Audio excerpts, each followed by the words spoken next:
This program features live coverage of an African safari and may include animal kills and carcasses. Viewer discretion is advised.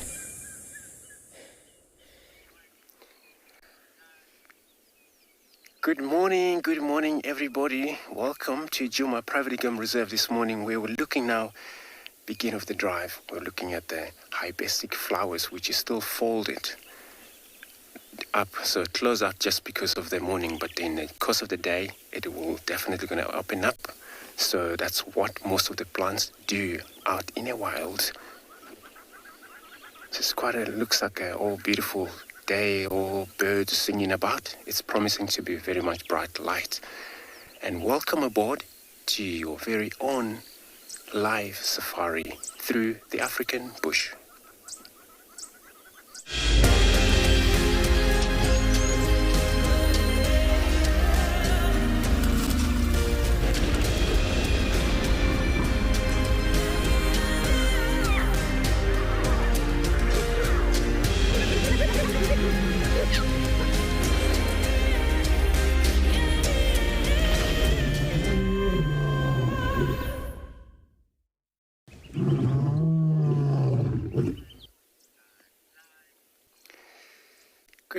Good morning again, everybody. We are here in Djuma Private Game Reserve this morning. Begin off, we're looking at hibiscus flowers, just to see how, when they are still folded up, that's something to do. That it's still quite a morning. In a daily basis, it will be open up like an umbrella, so that they receive the sun, the heat. So my name is Andrew this morning. I haven't put on camera. So this is where we're going to take you. We're working on our western sector. In fact, hoping to follow up on any of the cats if there is any sign that cats come into the reserve.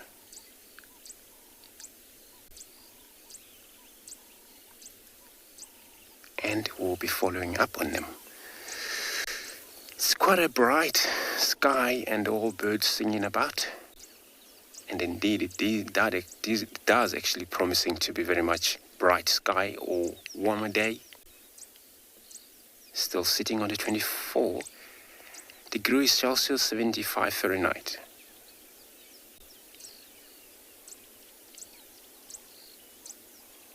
And remember to talk to us, coming to you live.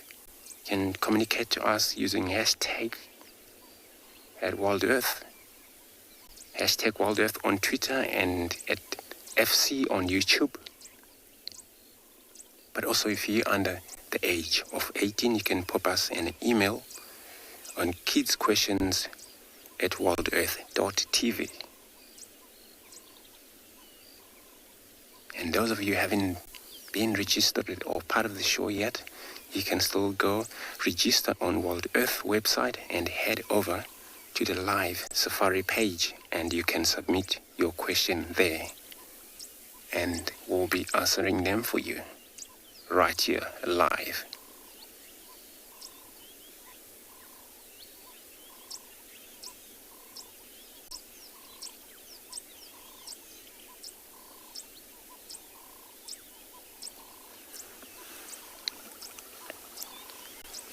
The grass is still due, but since a little bit of a rain we had,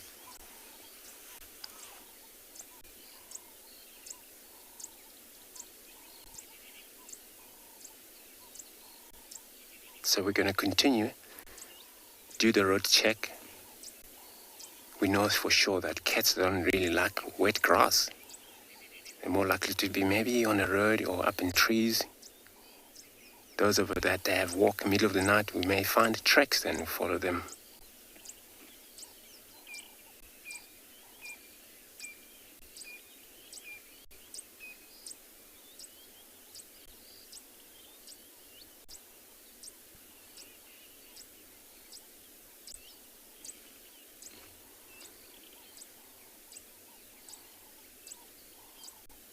Hibiscus plants, it's always that average height. Sometimes they go about a meter tall, a twig plant, and then always sometimes two of flowers or a single flower.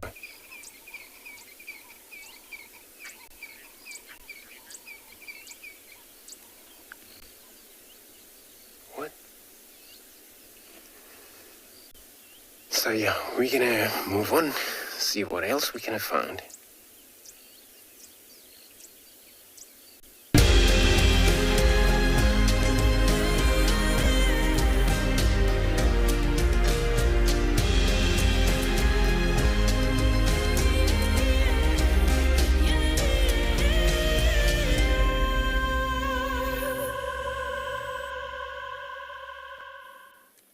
Good morning, everyone. I have such lovely news for you all on this glorious morning. We have Miss Corky and Braveheart at the hyena den. The only two, but it's been such a long time since we've seen Corks, and you all ask about her. My name is Lauren, and I do have Davy on camera today, and I'm really, really overjoyed to see this pair. Where have you been, Corky? Now, if you just look at her left ear, Davy will give you a beautiful close-up shot. Immediately, you know that's Corks. The tip, if you like, the triangular tip is missing, and then there's also quite a tear going downwards. And if you look at Corky's face, it's actually very scarred. It's an older face. Corks was born somewhere around 2009 to 2010. So if you think about it, she's an older girl. Maybe it was just her time to step down. At about 11 or 12. And hyenas are said to live to about 25 years in the wild. So she's a little bit older. She's still thriving, don't get me wrong, I'm not saying anything, but maybe she was just past her peak as matriarch, who knows? But you can see that she's older in her face, and she's just a lot of heavier scars. She's been through the wars, haven't you, girl? I wasn't anticipating anyone to be at the den because it's slightly later in the morning, but we have landed lucky with this pair. So please do send in all your wonderful comments and questions. You already know how, but I very much look forward to hearing them. We had such a lovely sighting at the den yesterday. It was only June in terms of adults, but all the cubs were out. Every single one of them.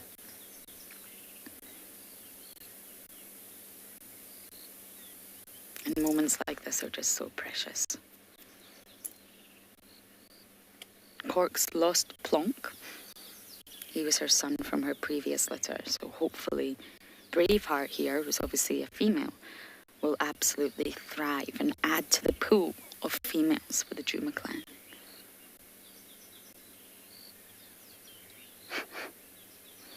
Everyone asks, where's Corky? Where's Corky? Where's Corky?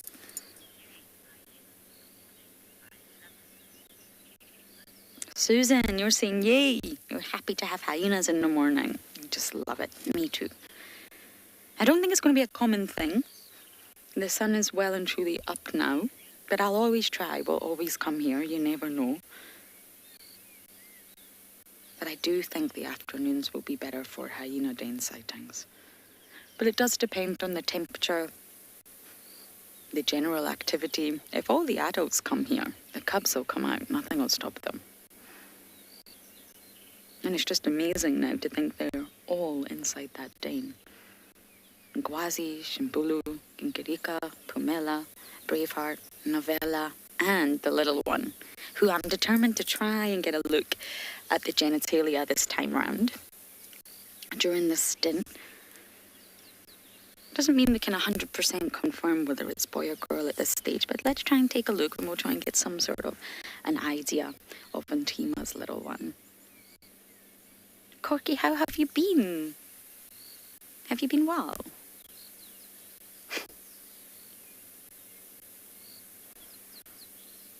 We've seen Corky interacting with Ribbon and Tima, and I do think she's definitely low, but I mean, there's only 5 adults.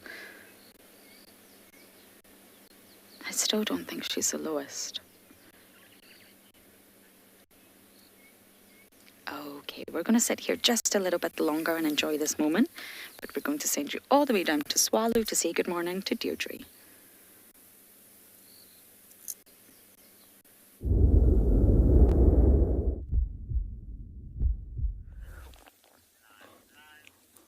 Good morning, Dumela, and welcome to Tswalu. And there we have the biggest antelope in southern Africa, just gracefully crossing the screen there. It's just a group of 4 of them. Nice big males. So, once again, I'm Deirdre, and on camera with me this morning is BK. Just an absolutely lovely morning there in that incredibly golden yellow light. But just walking ever so calmly. They can actually at a distance hear the clicking, and that's from their knees. Everybody always says, is it their hooves? What makes that clicking sound? But in eland, it's actually a little tendon that slips over the patella, the kneecap. That makes that noise, and the larger they get, the louder the sound. So from a distance, they can see who's more dominant, or hear who's more dominant from a distance. And then the seeing is who's darker in colour and bigger with that sort of huge dewlap. But that light is just beautiful.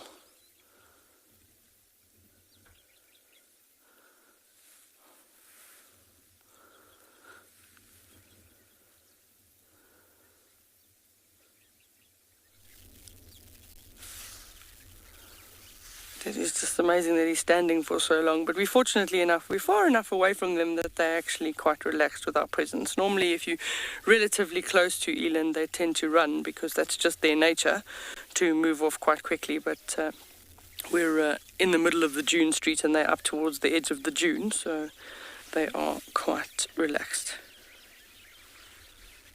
Lots of wattled starlings flying up in the background there in one of the camel thorn trees. They're also quite vocal, but the wattled starlings will be very similar to cattle egrets in that they will often follow large animals through open areas, and as the animals disturb the insects, then the wattled starlings are able to catch those.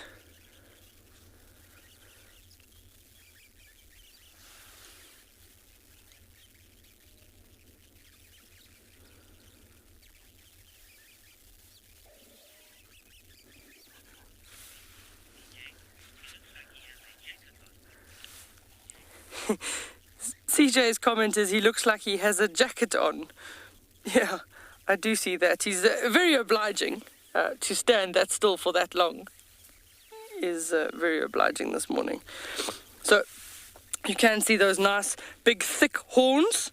The males and the females of the eland both have horns, but the females tend to be sort of much longer and thinner, and the males much thicker and shorter. And just that size of that neck and that sort of dewlap that hangs down.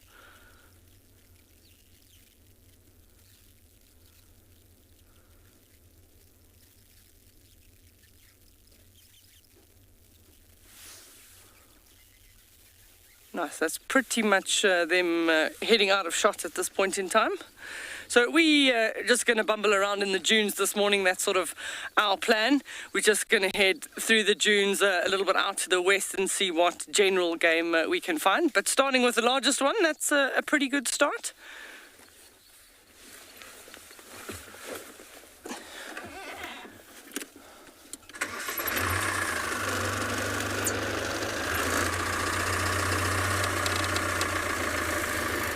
So while we carry on, we're going to send you across to Ross at Pinder. He wants to say good morning.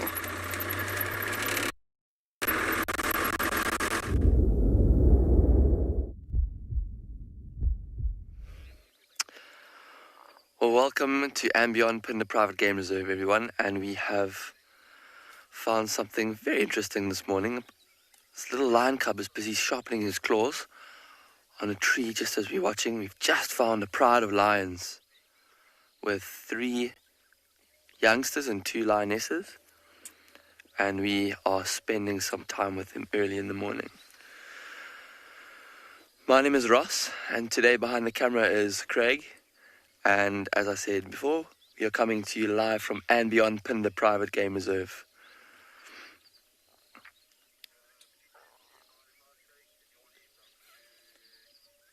Look at this youngster. It seems to be rather full of energy. Is actually another one of his siblings in this thicket to the left, which he's watching. I don't know if you can see his head now, he's behind the tree, but the sibling of his might be coming towards him shortly. Oh.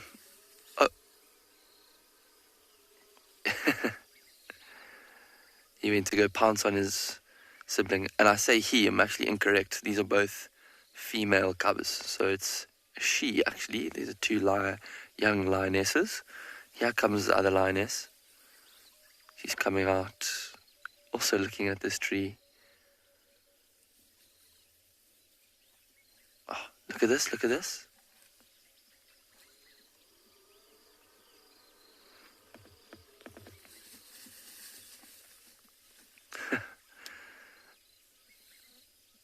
They seem quite playful this morning. I wonder if they haven't rested here for most of the night, and now that they are finished resting, they've got a bit more energy in there and trying to release it by playing with this tree and each other.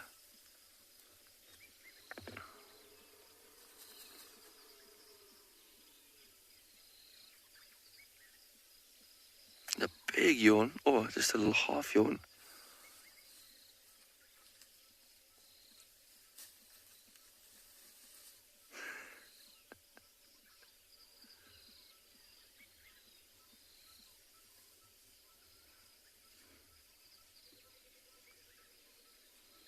Oh, look what she's seen. She's seen her 3rd sister now, who's just coming out of the thicket. There's actually a little bit of water in that thicket that they're lapping up in the bottom of a puddle.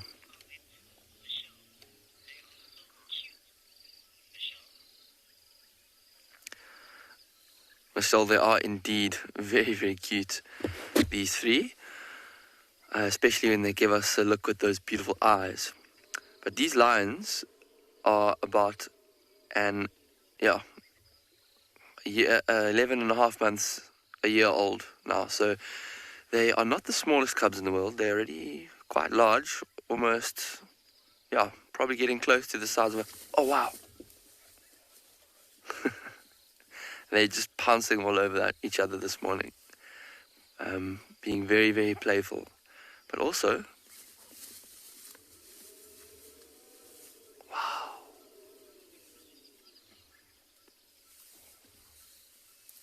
Wow, so this playing is amazing because they are practicing actually hunting. All the sort of muscle memory that they use to play with each other and pounce on each other and trip each other up when they're wrestling like this, the same muscles that they're going to be using one day when they are taking down prey. Here's the third sister.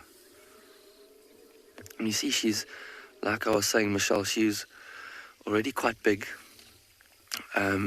She's not a small cub that she would have been a couple of months ago. Look at the muscles in her arm. Look at the claws in her that she's using to claw that tree with. So even though they are very cute, they're also starting to look very formidable as well.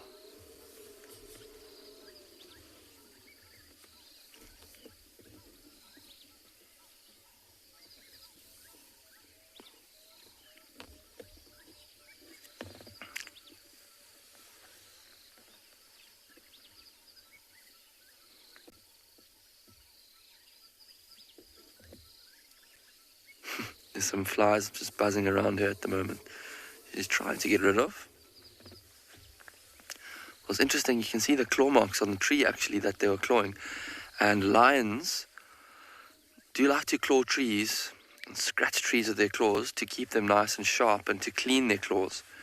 Because when they're not used, lions pull their claws back into the claw sheath. So they retract them and they need to clean them quite thoroughly on bark like this or by licking them, because if there's any bacteria that gets pulled back into the claw sheath with the claws, it can get quite infected sometimes. So that's what they're doing. They're just cleaning their claws, making sure they're sharp and clean and ready for use. But have a look at these lions. They're gazing towards this big cicada that just flew into this tree and is making a noise. I don't know if you can hear it on the mic. It's quite soft, but I was distracting them for a moment.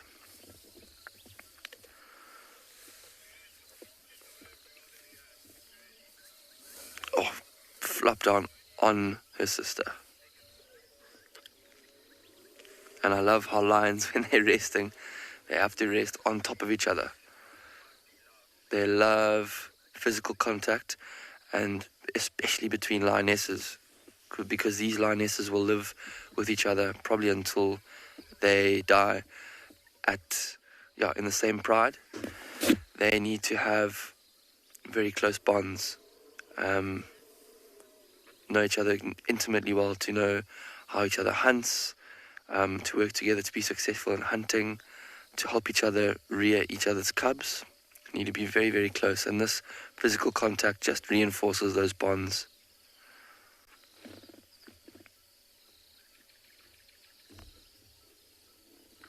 See, when lions greet each other like that, you see how she nuzzled her sister's head. That's also a way that lions greet each other and just show affection for each other when they do come into contact. Sometimes they'll go away from the pride for a while, but they'll come back eventually, and it's always with a little nuzzle of the head that they greet each other.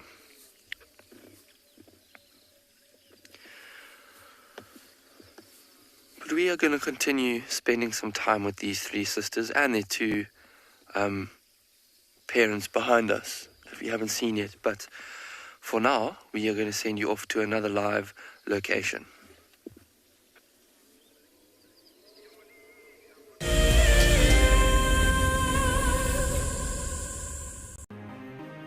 It's the month of March, and Wild Earth is offering you the chance to win a brand new prize. Sign up to be a Wild Earth Explorer, and you could win a 5-day eco-training ranger experience for 2. Eco-training is a pioneer and leader in safari guide and wildlife training in Africa. The lucky winners can look forward to approaching dangerous game on foot, tracking and 4x4 driving, learning about animal behavior, and even spending one night sleeping out under a blanket of stars. In addition, You will also get the exclusive opportunity to join the Wild Earth team on the broadcasting vehicle. Sign up to be an explorer now, and it could be you that wins this life-changing experience. Terms and conditions apply.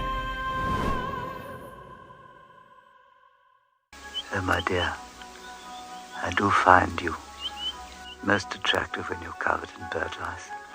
Oh, Charles, I love it when you peck at my head and clean the bird lice off me. Let me say hello to Barry here. Hello, Barry.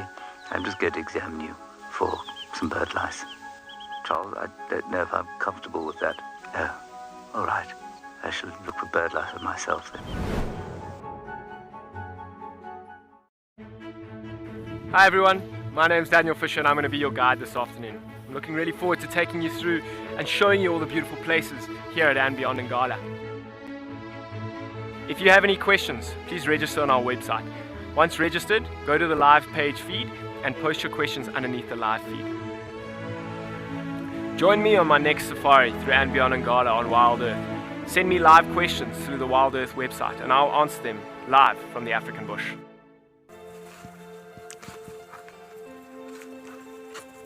Hello, Mama. Just checking us out, everybody. There's no aggression here. Very relaxed. A herd of elephants moving around your car like that. It's truly, truly magical.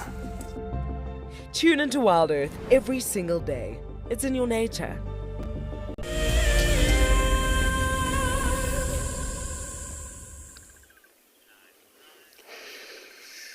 Cool, so we got a very beautiful instrumental bird sitting right on top of that tree, as you can hear.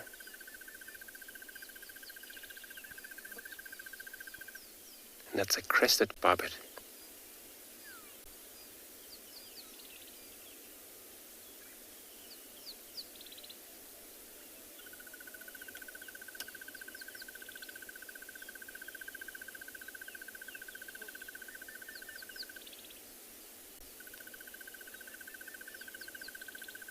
Most birds, they would advertise their territory by singing.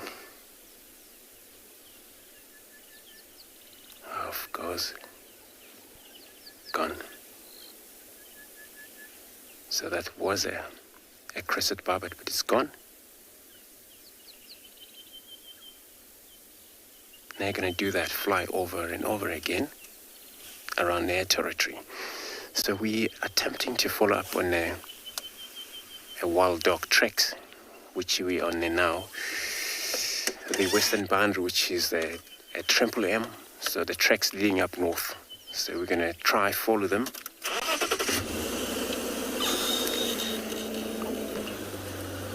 See if we're going to find them.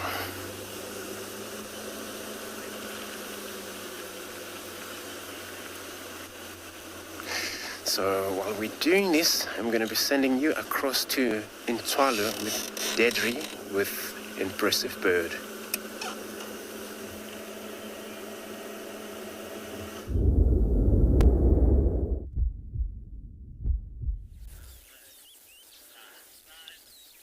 It is a massive bird indeed. There's a few of them there, but that is a male ostrich that you're seeing in picture there. And the female was just on the left. I think we'll try just at the distance. I think we'll get them if we go forward. Let's try. So it was at least 2 male ostriches and a female there. They're literally just in the distance, which is why it's challenging from a camera angle perspective, but we'll see if we can get them again. So they were just moving around there. It's not uncommon to find sort of males, females mixed in groups. Sometimes you find one male and he's got multiple females. Sometimes it's a mixed group. That looked like just 1 female and 2 males, but no, at that distance I think we've lost visual of them at this point. So nonetheless, nice to see. So very large ostriches. The ostrich is weighing sort of well over 90 kilograms. So when they say large bird, it is a large bird indeed. I think we're very fortunate they can't actually fly. No, BK, you're not seeing them. No, unfortunately, I think they're just too far to get a nice angle on them, and they were walking away from us. So they'd be moving around now, just looking for some of those ground crickets, any plant material. Ostriches will really pick up anything, even shiny things. They have previously found even diamonds in ostriches before, so they do like to pick up all sorts of things. No, I definitely don't think we're going to get another view of them.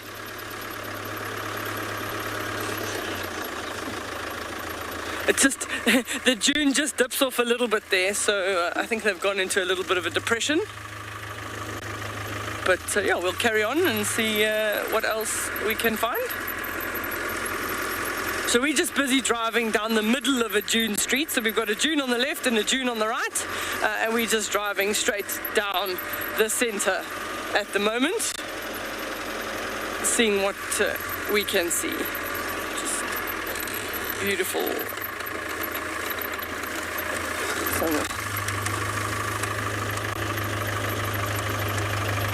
So we'll carry on. We're going to send you across. Okay, you're sticking with us. Let's see what else we can find. So it's always nice to look on the top of the dunes for animals like Springbok or oryx, maybe some more eland. It's nice to see if we can find even a silhouette of something. Let's see, we have seen a few interesting birds this morning. We have seen a Kori bustard this morning, 3 of them in fact, but they also flew off. So they're around at the moment because there is quite a lot of good food with the really good recent rains and the sheer volume of insects around. We're getting a lot of the bigger birds coming onto the reserve.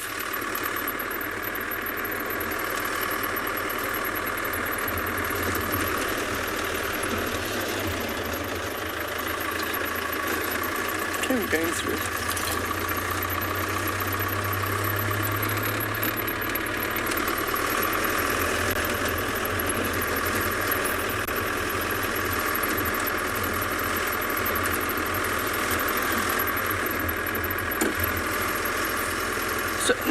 A very interesting question. Do the dunes at Swalu shift like the dunes in Namibia? So here they don't, because they're mostly vegetated. So the vegetation across the tops of the dunes and in the dune streets, actually the roots of the plants hold the soil together.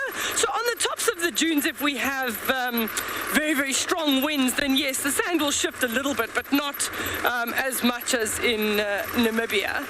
And that's the difference between what we would call the green Kalahari and then going further north into Namibia, into the Kalahari, is the fact that there's less vegetation the further north you go, and also there's less rainfall the further north you go, so less able to sustain good grass cover as well as good tree cover.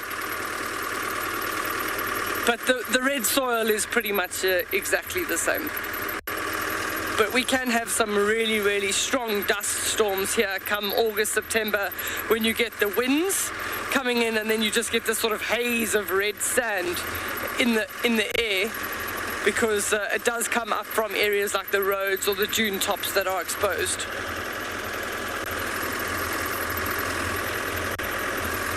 So now we're going to send you across to Lauren, who's got an update.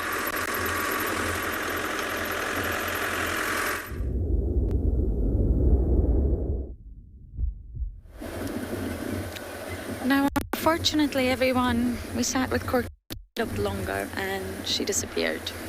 They heard something and they both went into the thicket. Both of them being Corky and Braveheart. So I hope at some point Braveheart turned back and went into the den and didn't continue to follow Mum, because that is not a good idea. So we're just scratching in the south now. and see what we can find. I think there's leopard tracks being found somewhere, so we may go and assist and see if we can find a Panthera pardus for you all. We had such a wonderful sighting with Kuchava, and what I realized was, because we were out of action for a while, I didn't update you on that. Oh, it's a ground scraper thrush, I think, Davy. Could be wrong. Let me get my binos out. Yes, it's a ground scraper thrush. I've been trying to get these birds on camera for you all for so long, and well, yes, it's not been possible. They do not make it easy for you whatsoever. Aren't they beautiful? Really, really easy to identify. They're spotty chest, and they've actually got a black bar going right across their eyes. Can you hear them?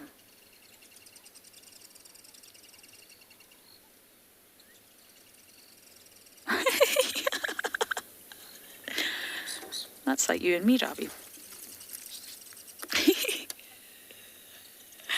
How wonderful. I think this is the first time I've actually managed... Oh my goodness. This is the first time I've managed to actually put these birds on camera, I think. Now, they're not rare. They've got a really large distribution. They're also found their way up in Ethiopia. There's 4!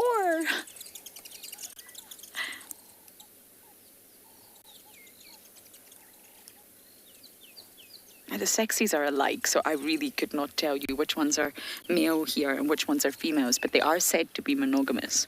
And again, I use that word loosely. The avian society are not entirely strict with their monogamy, shall we say. They have different versions of it. However, I would imagine this could be a male and female. Safari Kitty, you're saying they look like they're dancing, I know. Singing to one another in the morning. They've clearly had their coffee. I've had 2 coffees this morning, but it still doesn't feel enough. You can never have too much coffee in the morning. That's such a lovely, lovely sighting. I really tried hard yesterday, and Paul kept getting the camera ready, and the ground scraper thrush just kept on, well, flying off. Not making it easy for us.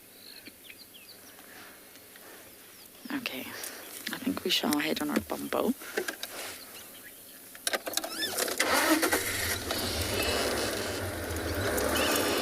I don't know, our Laramore. I do not know what they're doing right now. I couldn't possibly say because I can't identify the sexies. So it's difficult to talk about behaviour if you don't know, when it comes to breeding, if you don't know which one's males, which one's females. They look very, very alike. They flew up here somewhere. Let's just see if we can see them.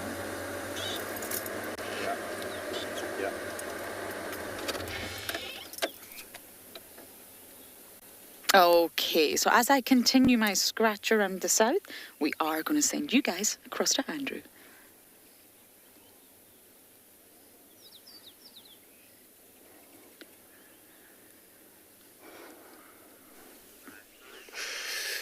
Yes, indeed, we've got a beautiful dwarf mongoose over here, where they're just about to come out of that hole.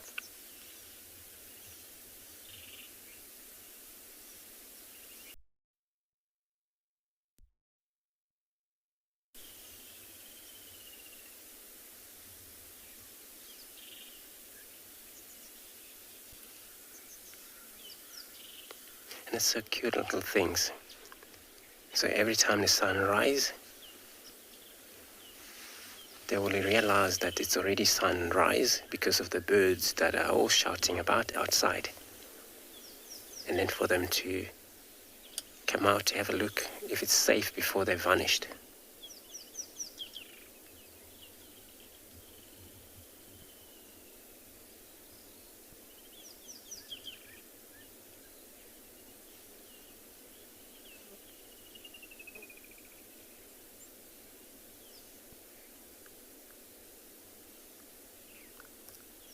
They might probably have to wait before they move out. Now the grass is still very wet. I think they won't like that.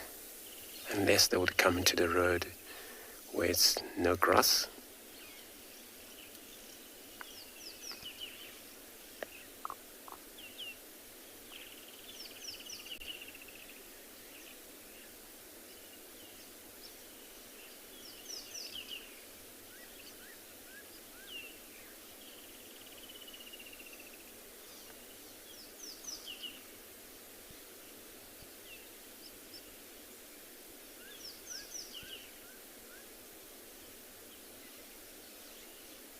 So we're in a different area from yesterday afternoon when we saw the other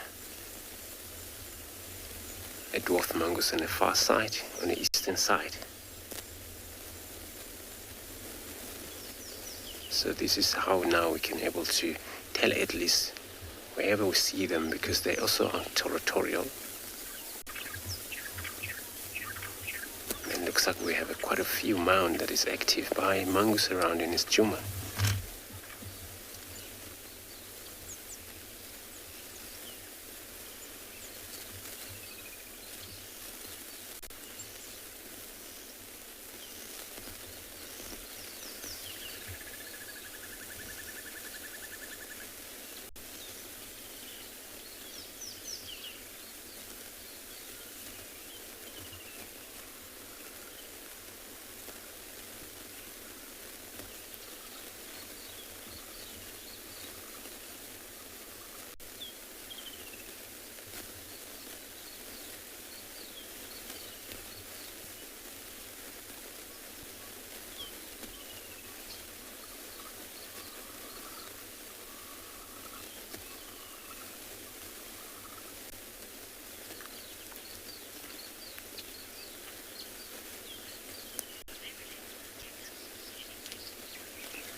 David, so you're asking if they're related to meerkats anyway.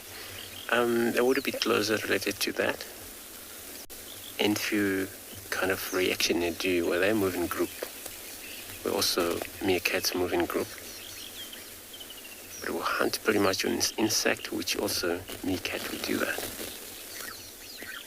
And they will dig around the ground. The only difference slightly is that these guys, we find them in low feld, high feld, you do. Where meerkats, you find them in a very plain soil where it's soft sand. And they make their huge burrow on the ground, those ones.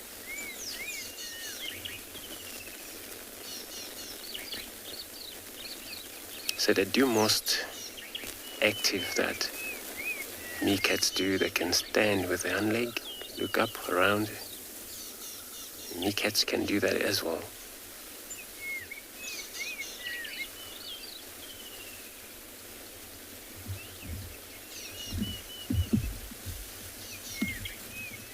And the communication calls are different to those, and these one kind of like whistle a little bit.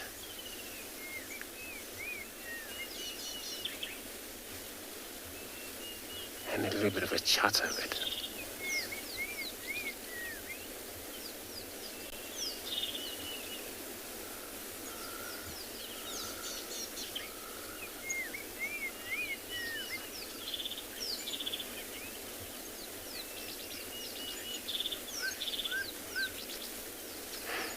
Life in the sky, asking what the group of mongoose call. We call them either a flock of mongoose,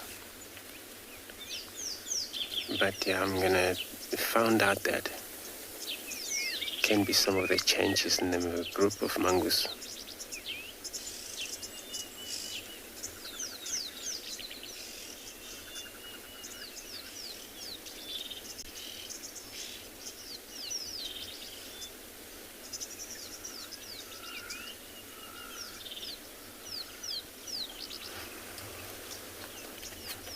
They're amazing animals.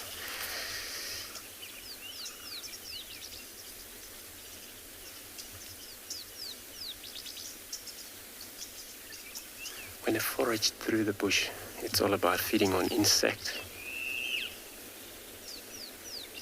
And some of those will look out for a danger in case there's a bird of prey flying around up in the sky.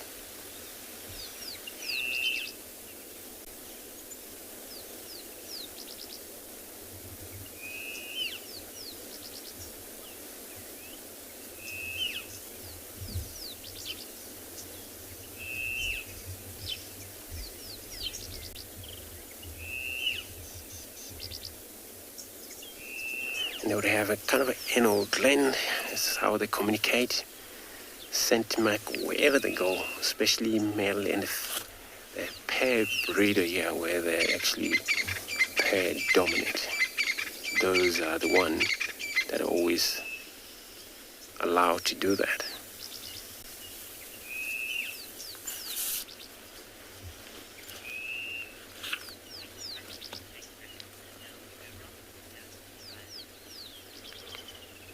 So I'm going to continue on my search around, still following these dogs who haven't found them.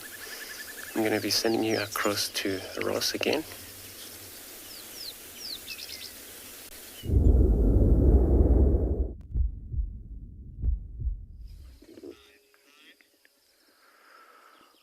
Well, from dwarf mongoose back to lions. Welcome back to Ambion Pinda.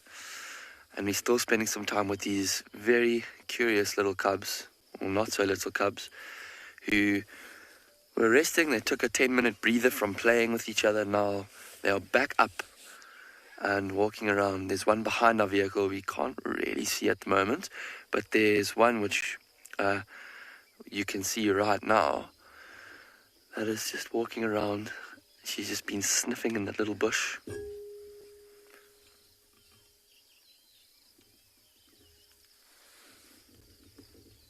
Oh, the light on her is absolutely magnificent at the moment as well.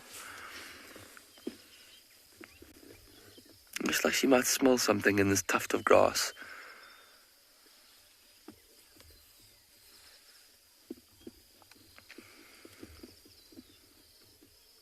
Just investigating her surroundings. See how she lifts her nose like that? That's a sign that she's definitely smelling something that's interesting her. She probably can't really tell where it's coming from, which is why she's kind of stalking around this thicket and this grass, trying to find out what smell she's smelling.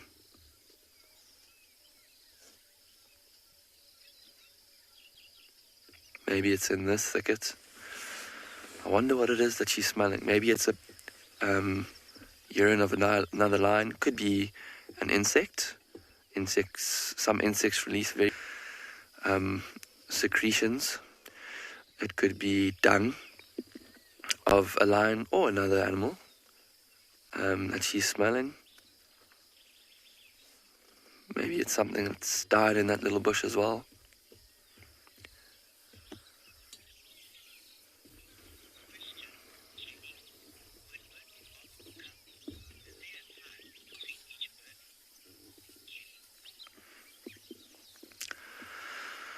Kelly, really good question, because lions have big litters of cubs. When they give birth to them, they will give birth to between 1 and 6 cubs sometimes, and they don't come out all at once. They will birth one cub at a time. Sometimes there's 2 or 3 minutes between each cub. So you can imagine this process for a lioness is sometimes extremely exhausting, and luckily the cubs are, when they are born, they are very small. So the lions are born quite, not premature, but altricial is the word. When some species are born very well developed, with very well developed brain, and they can walk straight after they are born. Lions are born with their eyes closed, very tiny. They can barely walk and stumble around. So as a result, they're very small, sometimes the size of a small little house cat. And so it probably makes the birthing process easier. But yes, it sometimes does take very long. And when lions do give birth, they'll give birth in a what we call a den, a hidden place, often a cave or a pile of rocks or a grassy tuft or a thicket, to keep their cubs very safe from other predators that could pose a huge threat to them. Alright, so we've lost these lions for now. I'm not sure where they're literally right behind our car, and they are looking at a herd of zebra quite far in the distance. I think I'm going to try and reposition for you and hopefully see or show you what I'm seeing.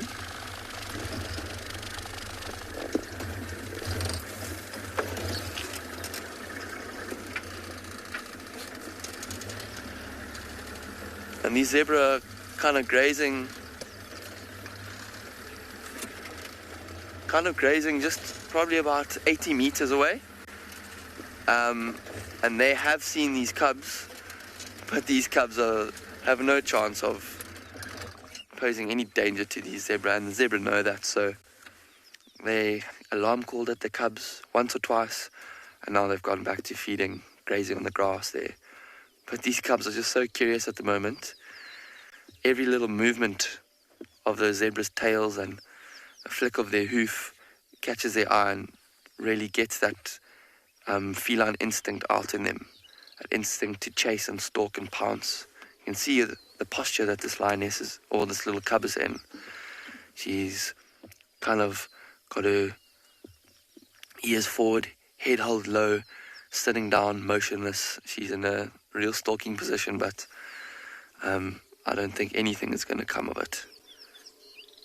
Just practicing, probably copying what she's seen her mother do when she sees zebra.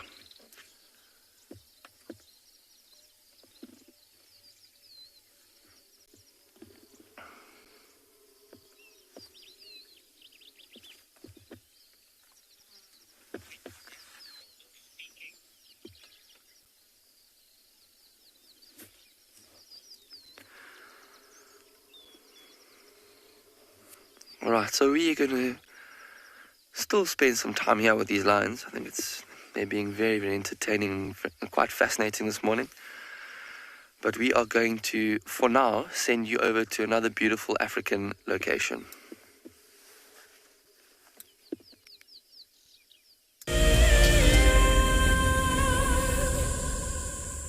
There are millions of people and animals around the world that call forests their home. From the gorillas in the bamboo forests of Rwanda, about 10 feet away from a silverback gorilla, to the elephants in the Congo rainforest.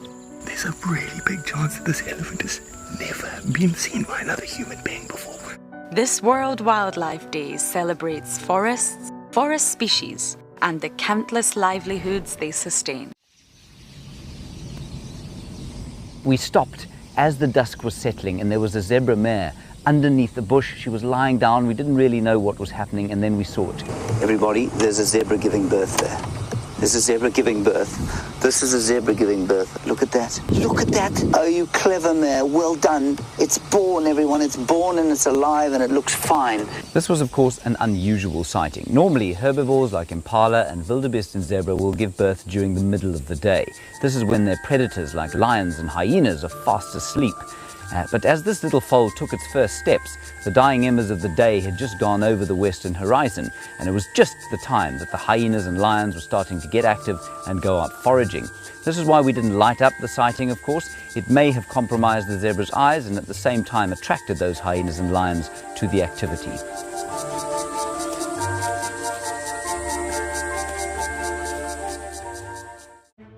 Hi, my name is Tristan Dix, and I am a guide here at Djuma Private Game Reserve for Wild Earth.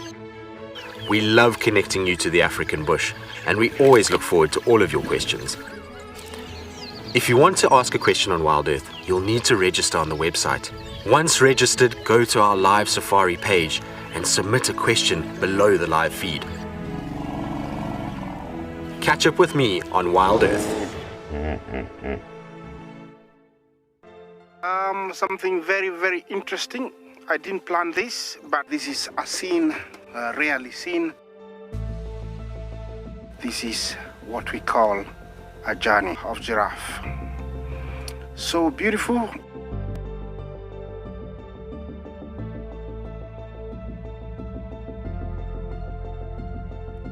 Tune into Wild Earth every single day. It's in your nature.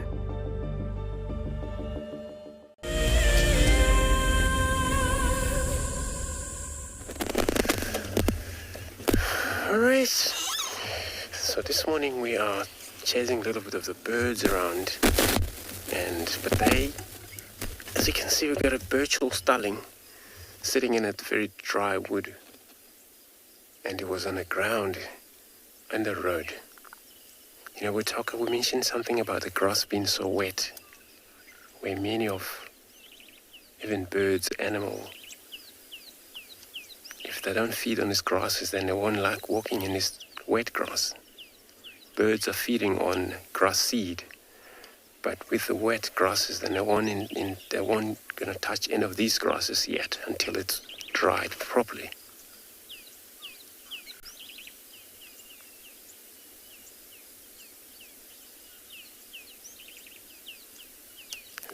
It's busy there pruning itself.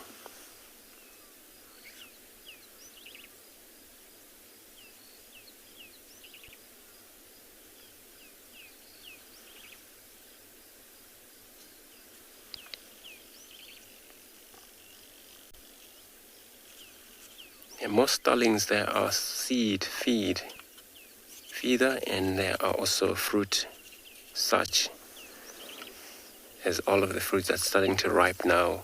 Medjugorje fruit, those are the type. Shaped like little grapes, but they're so tiny, little small.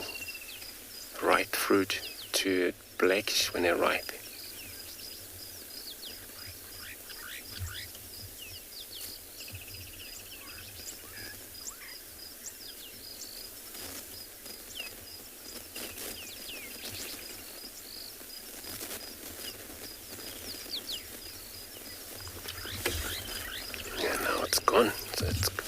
So the birchall starling is one of the longest tail out here. It's easy to identify, can tell apart from the greater eared starling and those closer starling. So these ones are easy to tell with the long tail they have. So we're still on our tracks here. Can't get my comb wet, be able to communicate well this morning, but I'm going to try my best to follow up.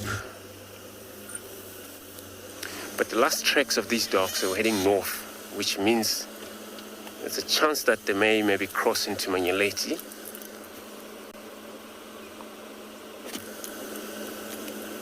Which is another game reserve bounded with us.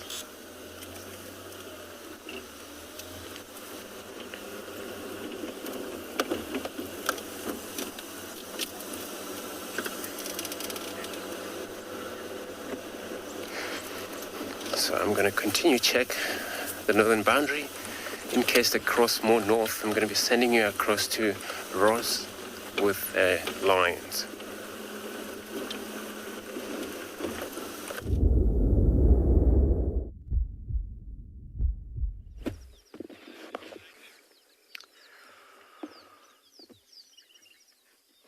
Welcome back to Pinda, everyone. And we have just seen this little stalemate dissolve between this little female lion cub and a herd of zebras. She's been staring at them for about 10 or 15 minutes. Oh, now there's actually a warthog that's coming past. So they are not too close together. I'd say about 80 meters away from these zebras, and now this warthog and a younger warthog, actually two warthogs, have just walked past, and a warthog is probably much more within the realm of possibility for these lions. And you see she's actually looking a little bit more interested now that she's locked eyes onto the warthog. There's also a young zebra foal in this herd. Now you can see, look, there's another cub that's come out and is also looking interested. So these cubs, they would have been on many hunts with their mother before, and they accompany their mother while she hunts for them, but they can't hunt themselves yet. They're still a bit too small. Their muscles haven't developed yet. They're very inexperienced. So on their own, they wouldn't be able to catch something, but their mother and one of the other lionesses in the pride is here with them. They're currently sleeping in a thicket behind me. If they were to be interested in this warthog, things would be a lot more different. I think this warthog might be in some danger. Because you can see here the grass is very long, even though there's not a lot of trees or bushes around. The grass is very, very long, and it would be quite easy to creep up on a warthog with using this grass as cover.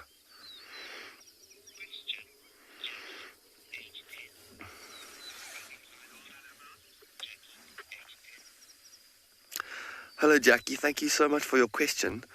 These lions are from a pride we know as mountain pride.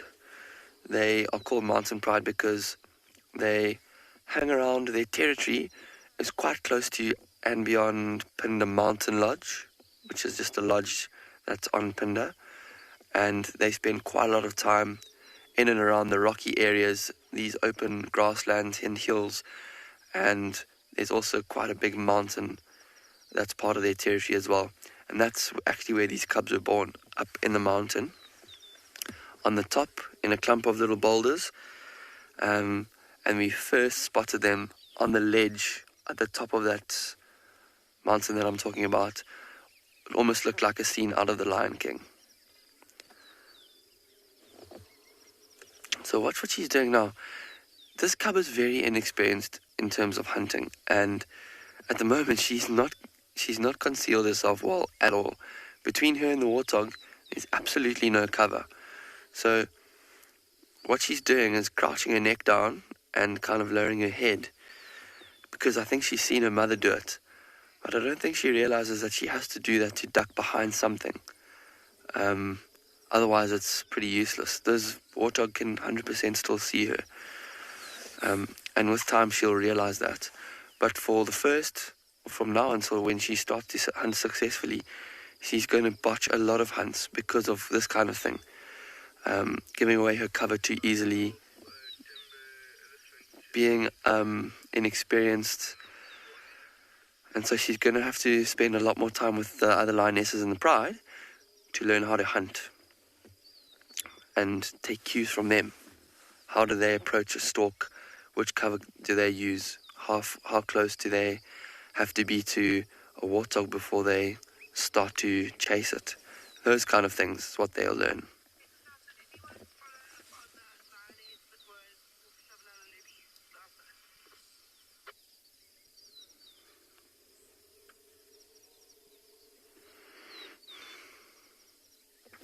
These warthogs, even though she's standing up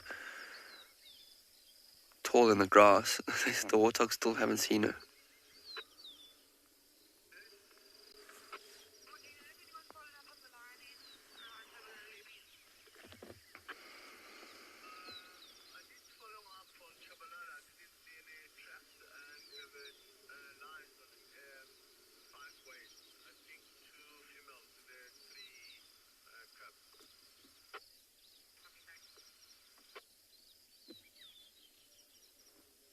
Amazing how long. Oh, look, she's going to walk forward. And now she's seeing that these warthogs have turned their back. She's stalking forward, and she's actually getting quite close to them now, out of sheer luck, because she's not stalking very well at all. She's completely exposed. But the warthogs actually have their heads down, feeding in the grass, and this long grass might be playing in her favor at the moment. So let's see what happens here.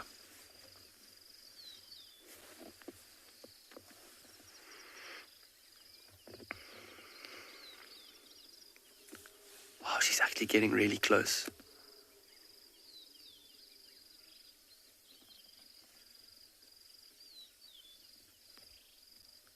There we go. She's done well. She's dropped down. That's what she needed to do to stay beneath the grass line. Look how she stalks so close to the ground, almost dragging her belly to keep so low.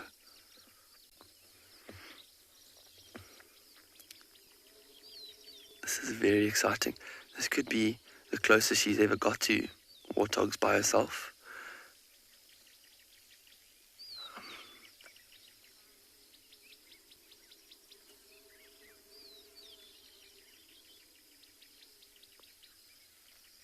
Probably about 20 meters away now, and for her to to run and chase and catch one, she would probably have to be within about 8 meters before she pounced. And yeah, that means she had to get a lot closer without these warthogs seeing her. But even then, I wonder if she actually managed to catch a warthog, if she'd know what to do with it. Because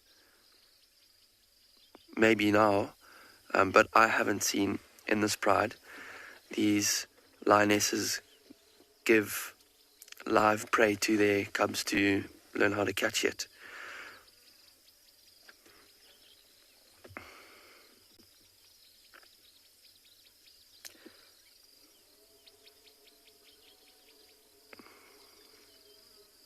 These warthogs still have no idea.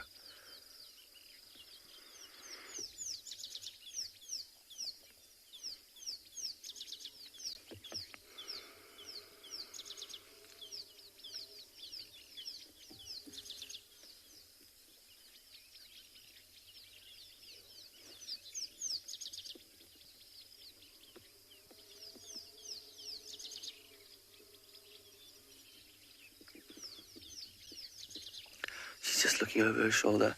There's 4 giraffes that have come walking over into this open area as well.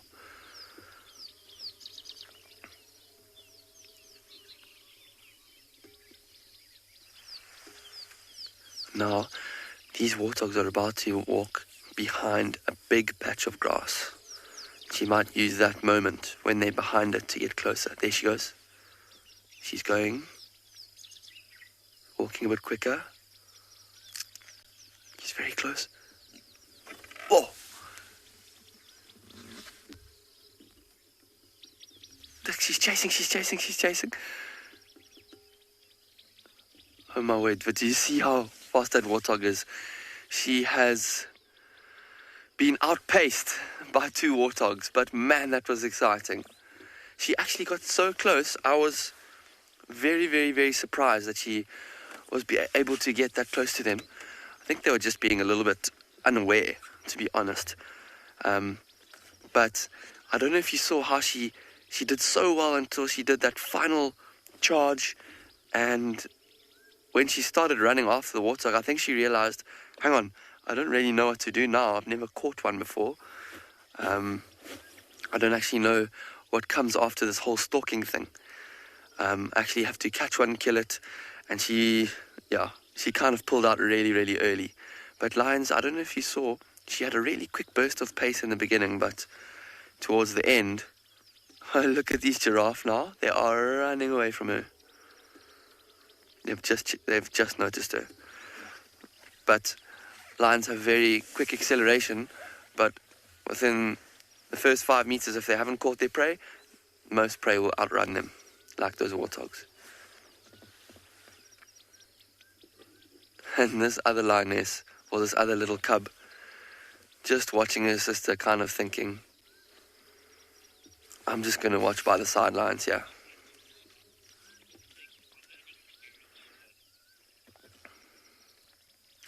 Scott, thanks for your comment. And yeah, it's a very good learning experience for actually all 3 of these cubs. Because the one cub, the one that actually had that little stalk and attempt at a hunt, she would have learnt a lot, but also these other cubs that watched her would have learnt a lot as well.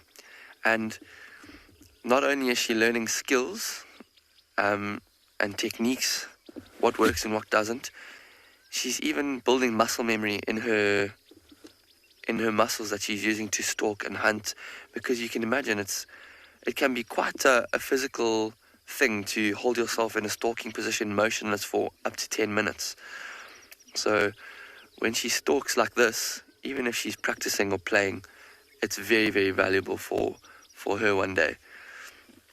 And she might have to try a hunt like this 100 times before she actually starts to get the hang of it. But yeah, each one is valuable, and it's amazing to see these lion cubs learning like this.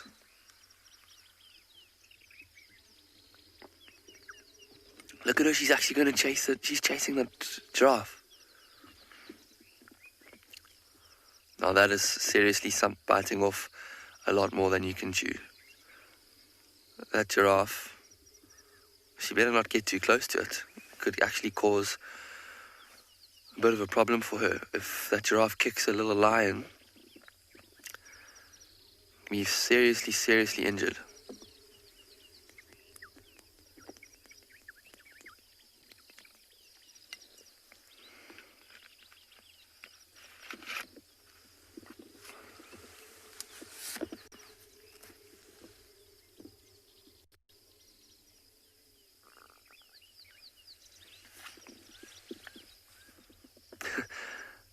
I think these giraffes know that these are just little cubs. They're not really paying much attention to them. If there were adult lions around, which the giraffes could see, they wouldn't be too happy to stick around. They would probably run away quickly. Giraffes are quite nervous of lions.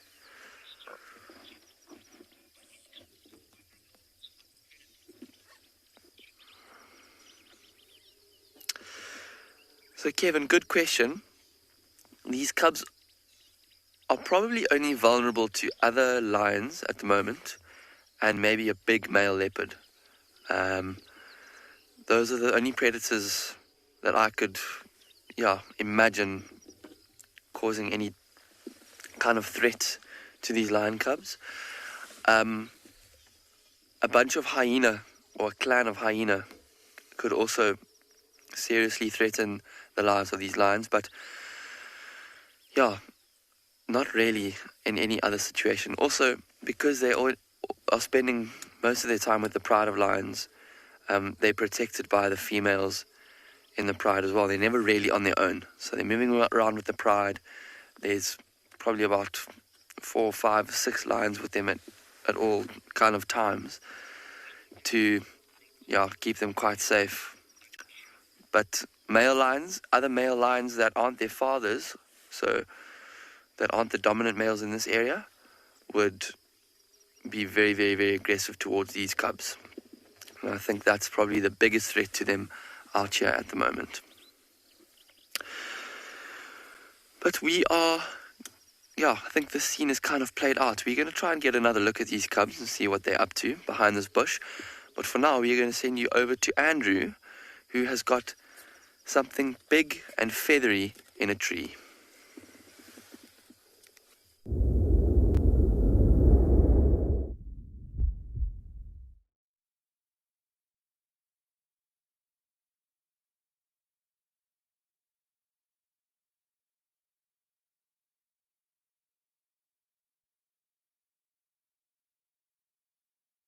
I've crossed into Manyeleti. Got an update from the other. Got a beautiful marshall eagle over here, sitting probably on its hunt, which this is how they do. They repose up in trees, dead trees, and scan around for any prey species that would be moving around about.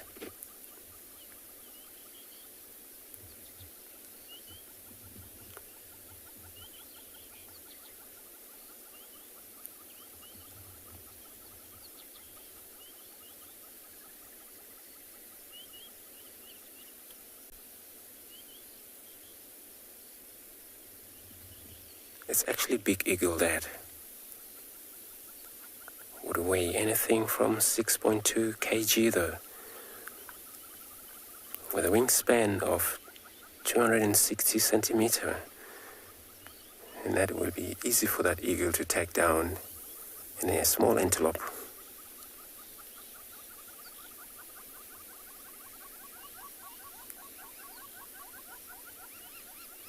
Where some area where livestock are not being taken care, goats, young goats will be taken, will be eaten.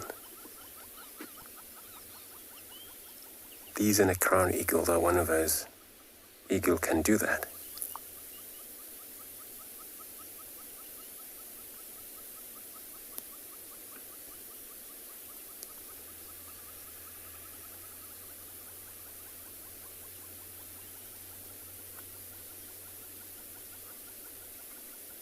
And they prefer savanna, bushveld, in various habitats. Desert, a little bit, woodland as well. So you will find them pretty much in the reserve.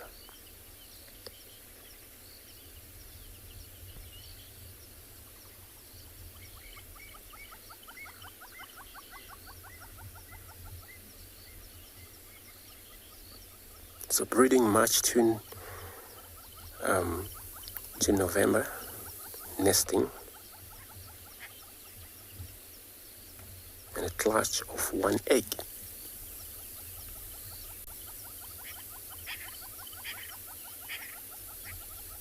Incubation is 53 days, by female only.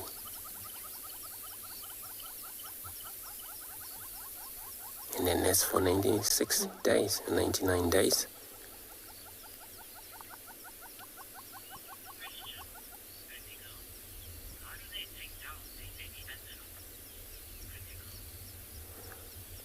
So you're asking how do they take down a baby antelope? So they land on it. So technique of a hunt, they would from that position fly right onto antelope, land on it. So by killing or landing on it, since they're actually a heavy bird, there's no chance for baby antelope or those type of Springbok to escape once they get caught. And they have very much sharp, a beak that aren't designed for a meat most eagle have. The bite, it's like a scissors, a knife, which cut through across the throat, airway, and that's how they kill their prey.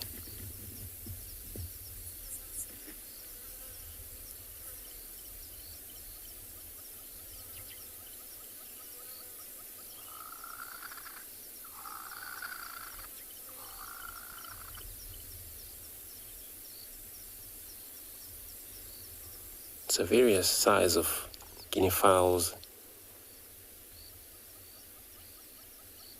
and franklins of those type. Geese is as well. They're pretty much a greater meal for such eagle like that.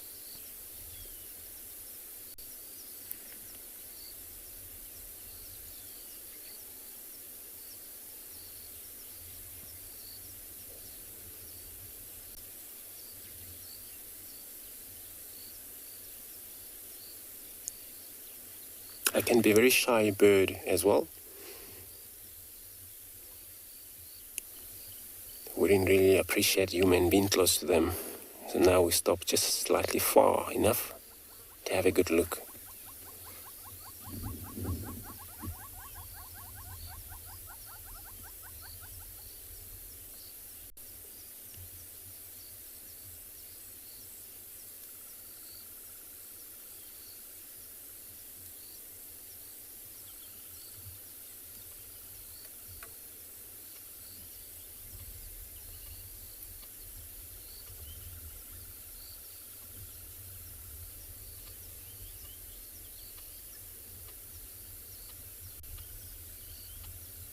They're pretty much identical, with a little pattern in their belly, all the way across their legs.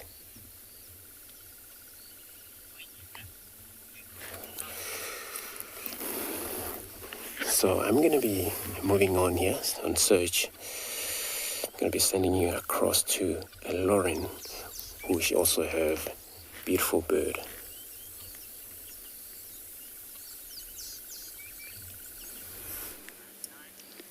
We are having the best morning. We're on our way somewhere very exciting, but we've came across brown-headed parrots on a dead tree stump. I'm not even sure what species of tree that was, and they're building a nest. They're actually built. Look! You see that? That was on the other one. Okay. The other one's in the hole, and it's literally in the middle of building a nest.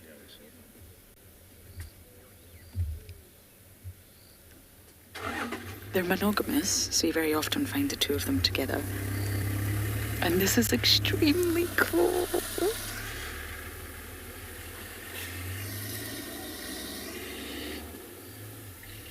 have to say, this is very cool. We were sitting with a garden orb web spider, one of the first ones I've seen this season. They're really not plentiful like they used to be. Oh, look.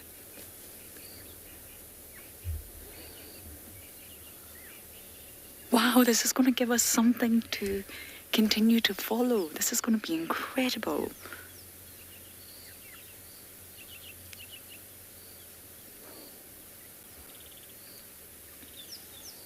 Now, they are said to lay their eggs, between which they can have 2 to 4 on average, anywhere between April to May in South Africa. So obviously it's not quite April, but they're getting ready.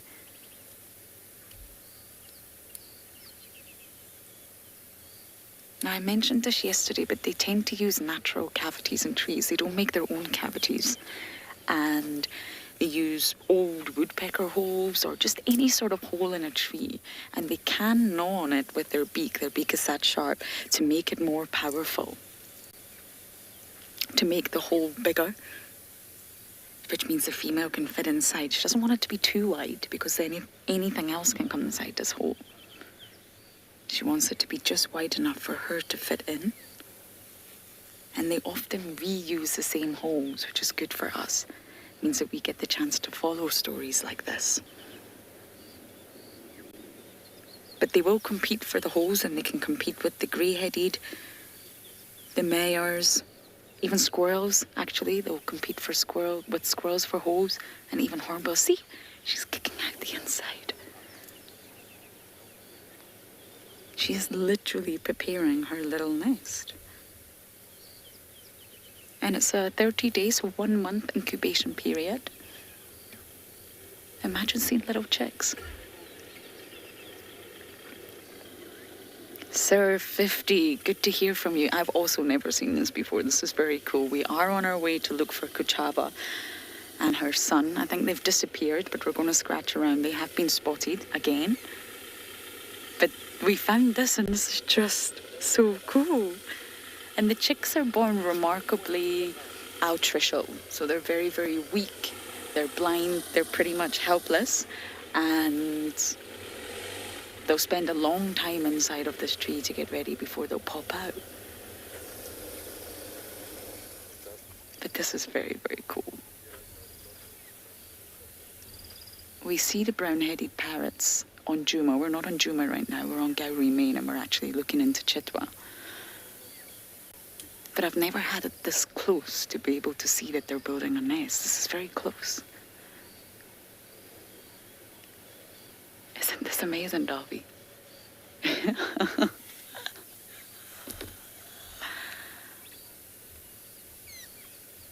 Look at her just squeezing out. You can just see that hole is just big enough for her.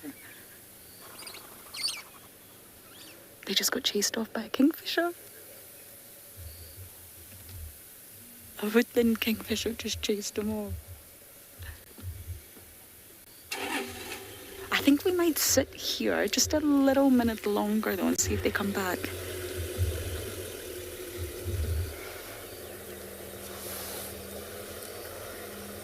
I didn't get that, Elton, sorry. We're surrounded by vehicles. One more time.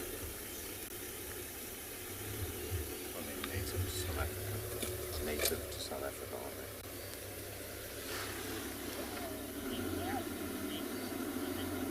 they? Sorry about that. Guy, you're a guy called Guy. Love it. You're asking, are they native to South Africa? I don't believe so.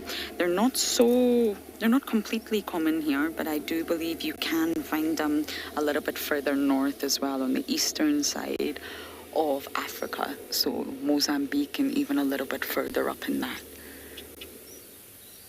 Native to Africa, but not South Africa.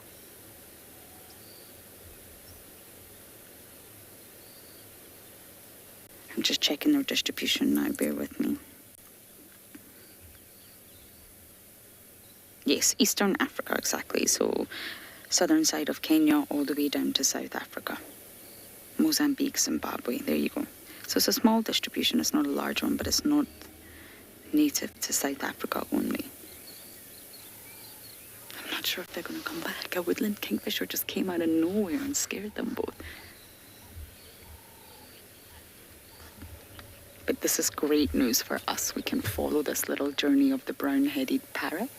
I think we're going to sit tight a little bit longer and see if they come back.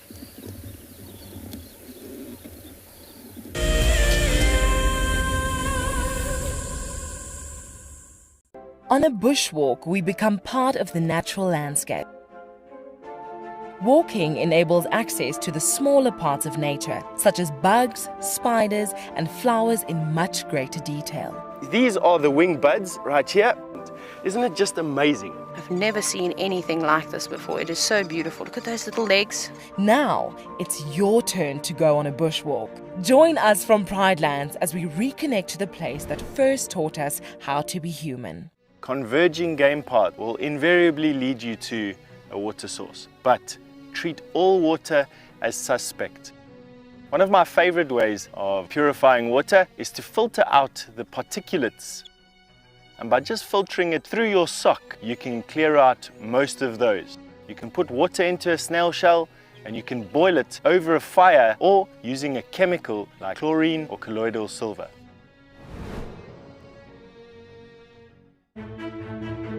I'm Nikki here at Ambion Ngala in South Africa. I love getting questions from viewers about all the small things within the environment and how it all is integrated with one another.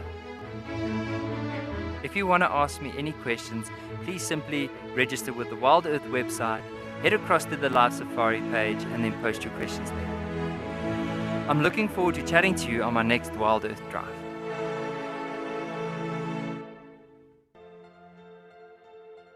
This is a battle of two great carnivores of the African wilderness. Whew. Whoa! You don't want to be under those jaws. Definitely, this round goes to the lion. Look at that. Fantastic. Expect the unexpected here on Wild Earth daily. Africa is very special, and when you come down here, even when you're watching through our camera, the landscapes have changed from desert to bushveld to up in the Masai Mara where there's grassland. That means that the biodiversity changes as we move along Africa. And what I love most about connecting with you guys is the fact that I get to share these wonderful experiences with thousands of people. Catch up with the guides daily here on Wild Earth.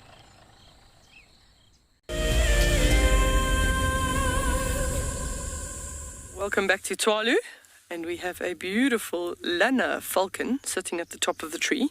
We're at one of our kelcrete pans, a favourite spot for these Lanas because they wait for the little finches and waxbills to come in, even the doves, to come in and drink, and then they try and grab them from there. So there is actually, it seems like a little family. It seems like an adult pair with a juvenile. What you're looking at there is the juvenile. So the streaking on the chest is one of the characteristics of the juvenile Lana, as well as also sort of they get a sort of rufous crown, which isn't completely developed there yet. It's not extremely windy, but he does seem like he's struggling to balance a little bit there.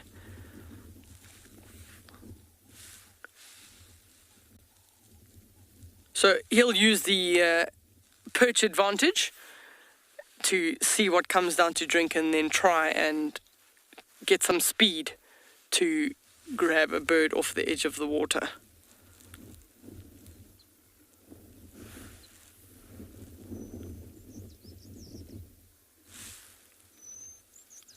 We also have, there's a nice big group of wildebeest that they're not coming to the water yet, but they're in the background there. We sort of see, maybe we can see if there's one or two calves a little bit further away, so I don't see if there are, but there have been some youngsters around, so they're just happily grazing there. They've probably already drank water this morning, but they do like the open areas there. And then there's some springbok that also slightly to the right, sort of also walking. So we don't often see the springbok drinking water. They tend to get a lot of the moisture from the food that they eat, so don't necessarily need to drink water every single day, but they do like these big open clearings because it gives them very good visibility to see predators.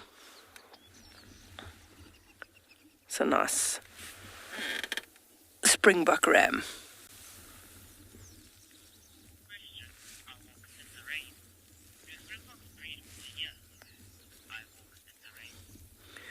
So I walk in the rain has just asked the question, do Springbok breed all year? So no, they'll have a season where they'll breed seasonally, so once a year. Slightly different if you compare them to the Thompson's gazelle up in East Africa, which can potentially have 2 seasons. I know even the impala up there can breed twice in a year, but that's because they're in a different environment where there's good rains twice a year and your temperatures are a little bit better. So the Springbok lambs, probably about 2 months ago, they already started. So at the beginning of the rains, they started, and it's got a lot to do with the fact that the female needs the grass, the fresh green grass, in order to produce the milk to keep the little youngster going. And then going through the winter season, it's often quite a lot harder because it's colder. It's colder for them, and the areas is drier. Well, there we go. Little bathroom break. See, very, very tiny little tail. They don't have much of a tail, with a little sort of paintbrush on the end. So it's not uncommon to find Springbok and Wildebeest mixed in these areas because they all watch out for predators. They're all eating different things, so they are happy to coexist.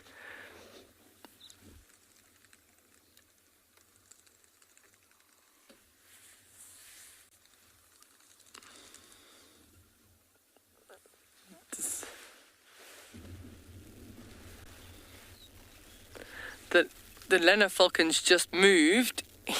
I don't know if he got pushed out of the tree by a lot of doves, but he did a flyby around the edge of the waterhole. But as a juvenile, he's still not 100% sure. I say he, but I don't know if it's a male or a female. As a juvenile, they're still busy learning their hunting techniques. And sometimes they do get bullied by some of the bigger birds because they don't want the presence of a falcon around. So sometimes they do get chased by birds like drongos. In this particular one, there were sort of 5 or 6 doves that went over his head, and it flew off. Just moved in altered position. So they would typically nest on sort of a rocky outcrop. So from where they are here, their nest site where this juvenile must have come from would be really, really far away.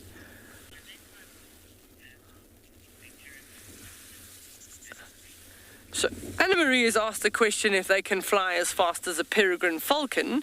So they do fly fast, but the peregrine has clocked the fastest speed, but pretty much they're probably running in a close second. And that's from a sort of a steep dive. So they'd be high up and then come straight down, sort of tuck their wings in and come straight down. There's a lot of birds also landing at the water. You can see the doves coming in to drink. So the peregrine has still clocked the fastest speed, but the falcons won't be far behind.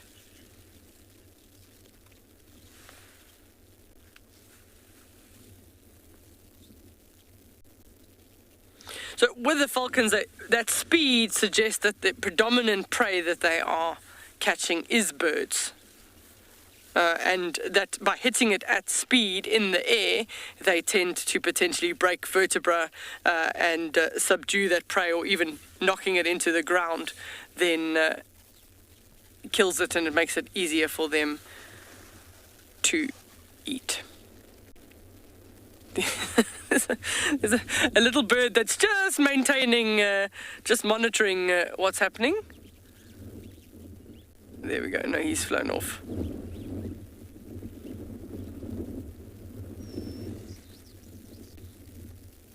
Just makes it look so effortless.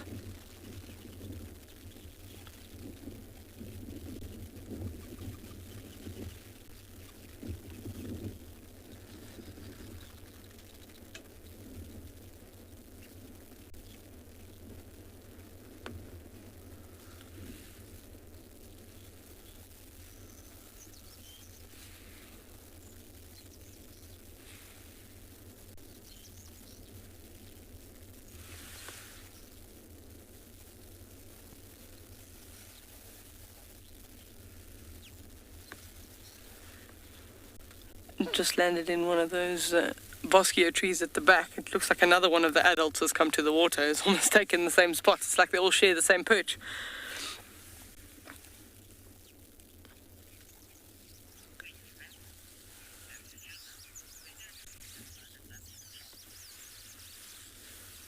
So we'll probably sit here for a while to see what else comes, but we're going to send you across to Andrew, who's found a lovely plant.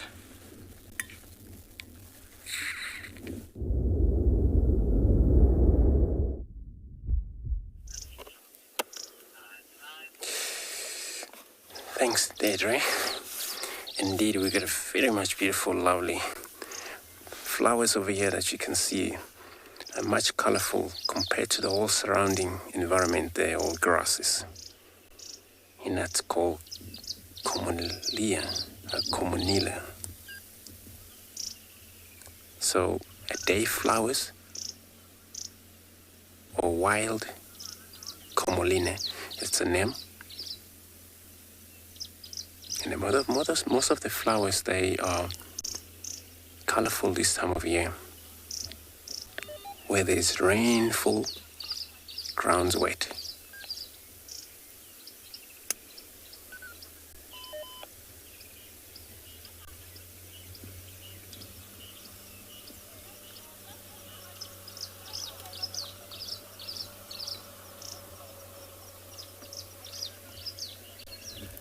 And they're pretty much everywhere. All over the world, you do find some color are yellow, but it's still commonilla anyway. So inside the flower itself, it's got a little kind of moisture that it uses as an eye drop out in the wild.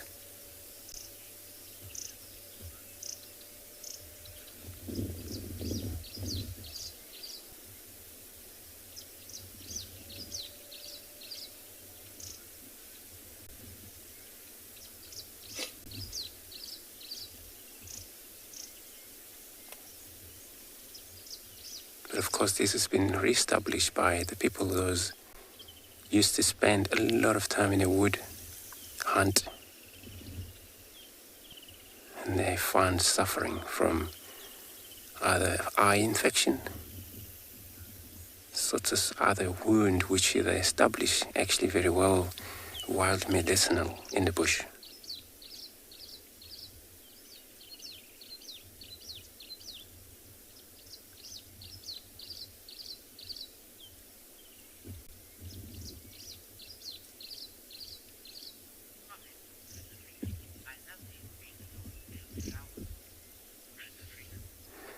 Critic, you say you're loving these beautiful flowers. Indeed, it's such a beautiful.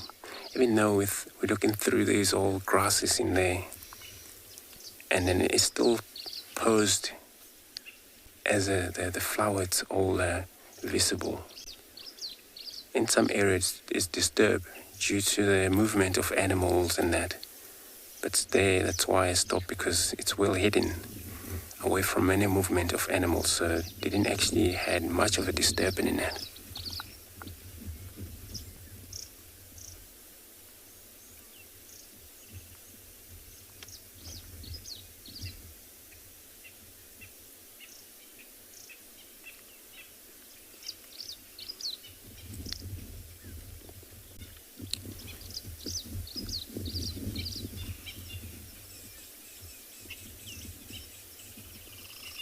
And most of the flowers, they carry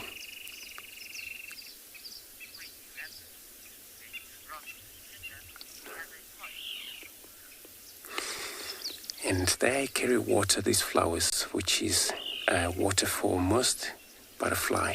So I'm going to carry on and search here. I'm going to be sending you across to Ross.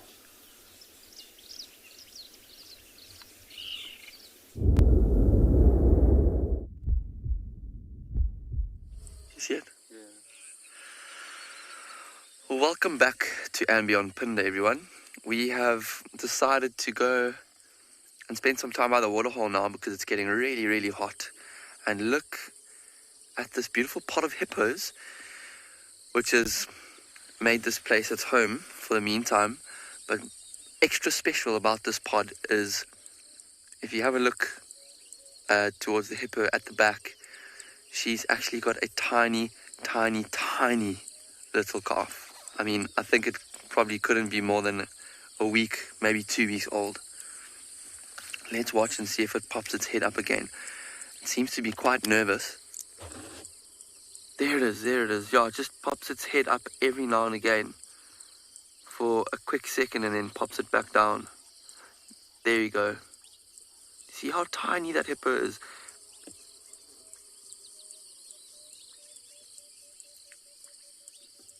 It almost looks like a little warthog. That's like how big it is. It's crazy. And you see Mom is now chasing the other hippos away. That's also a younger hippo. She's making sure that none of them come close to her baby.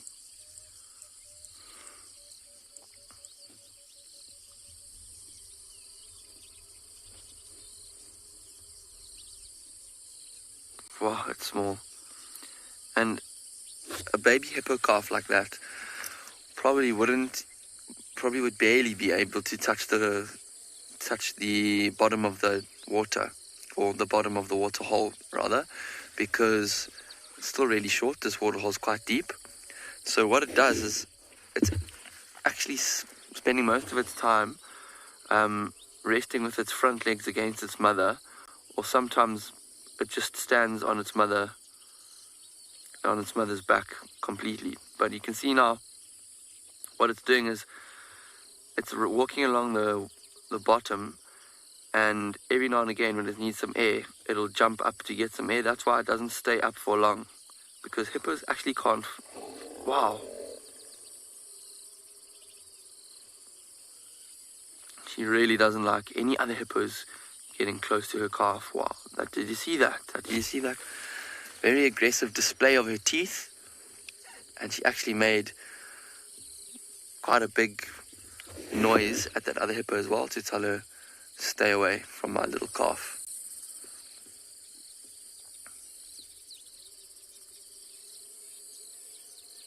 Sure, it's amazing to see this interaction. Normally when we observe these hippos, most of their attention is on us.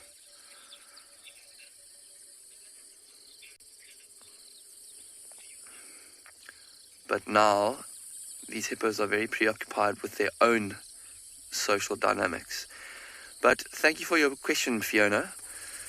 But these hippos would never try to kill the other calf on purpose. But they could, by accident, just because they're such big and bulky animals, they could hurt that little calf or even kill it by mistake, just by standing on it or crushing it between two other hippos. If they get too close to that little calf, there's always a danger that just by being a bit too boisterous or careless, they could hurt her. So I think that's why that mother is just trying to get them to keep their distance, which they seem to have been doing now.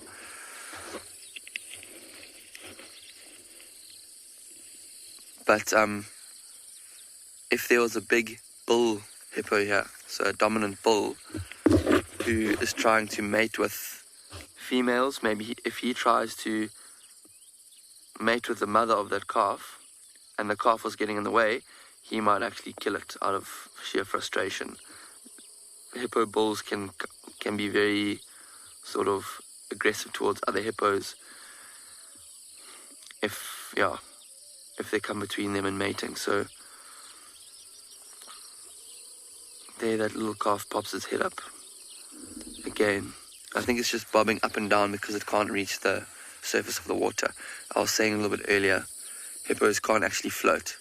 So what they do is they walk along the bottom of the water, and they just stand and walk along the bottom instead of swimming.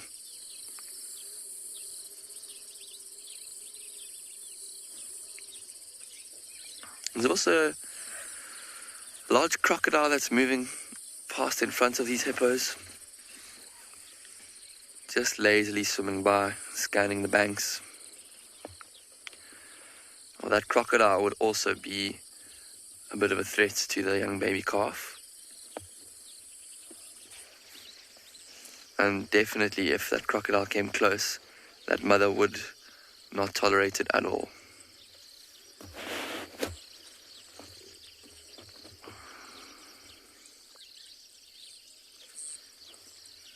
It's amazing to see the crocodile. The water's so still and the blue sky is reflecting, so it's giving us an epic view of a crocodile.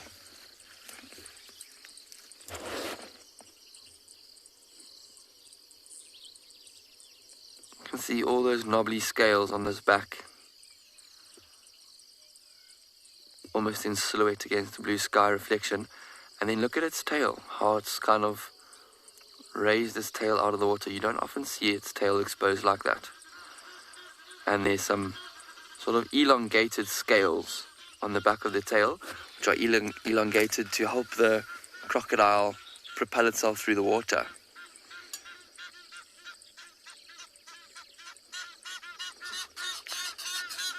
Thanks for your question, Rimble.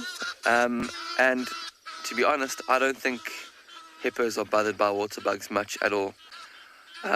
There's lots of different kind of bugs and insects and small invertebrates that live in this water.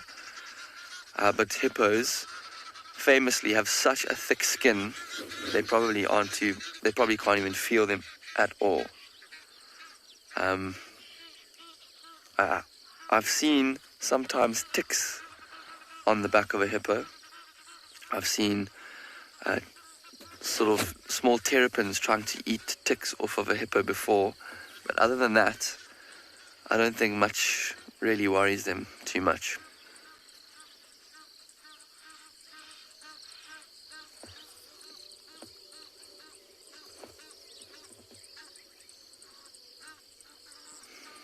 Lots of action happening at this dam.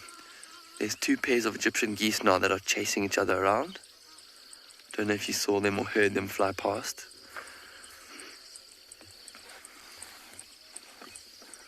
Trying to stake out this valuable territory. So Egyptian geese actually live together in pairs, permanent pairs. And this would be really, really good habitat.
What a beautiful scene.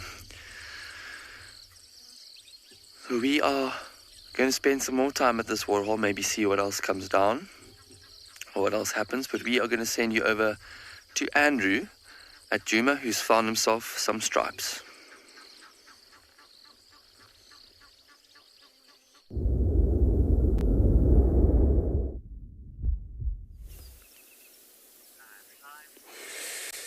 Indeed, we got her something with a stripe, beautiful stripe. There's the blend zebra. It wouldn't stick around much close to us anyway because of the are probably trying to get away from this area. They're meant to be in the open.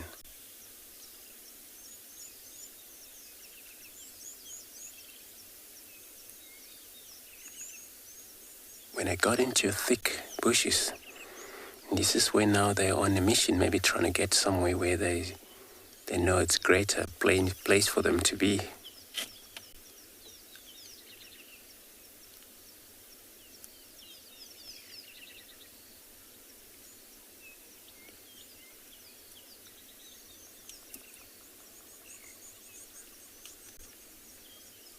So we got a whole dazzle over here, as now as a collective of a zebra and the group.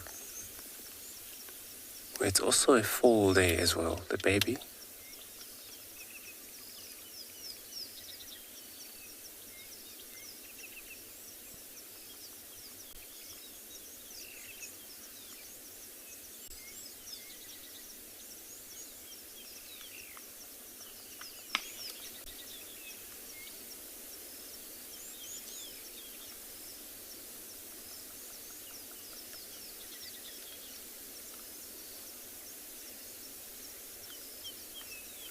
And that's what happened in the wet season. It means for us we won't have much of zebra moving in and out. When you do get them, 3, 4 sometimes, where usually in the winter they come as a bunch, maybe 10, 15, 20 in a group possibly. So we're moving across to Beversuk Dam there just to check what could be drinking. I know it's quite a lot of water this time of year where animals, they don't struggle drinking, they just drink as they go.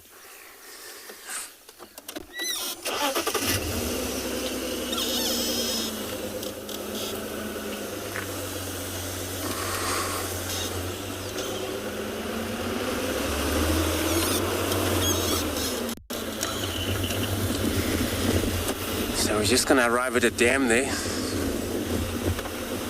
See what is in the dam. Maybe hippo or anybody who will be drinking. We'll be putting on a show for everybody.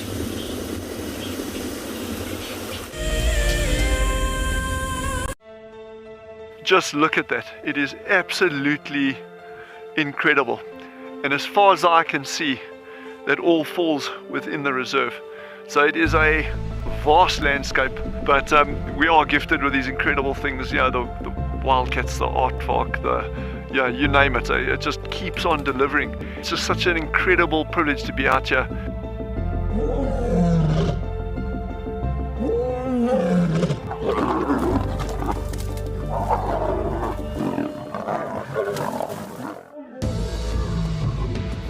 And when you think it could not get better, Mother Nature says, hold on tight. Oh my word, that is gorgeous.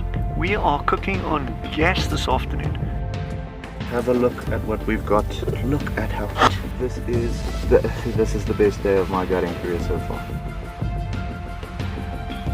We have a baby pangolin, a baby pangolin. We're just gonna go very quietly, very quietly. There's your aardvark. And for those of you who've never seen one, this is one of the big safari specials on any reserve. I'm just holding my cap because otherwise it's going to blow away, and with this storm coming towards us. Absolutely beautiful to be able to see water flowing in this volume in the Kalahari.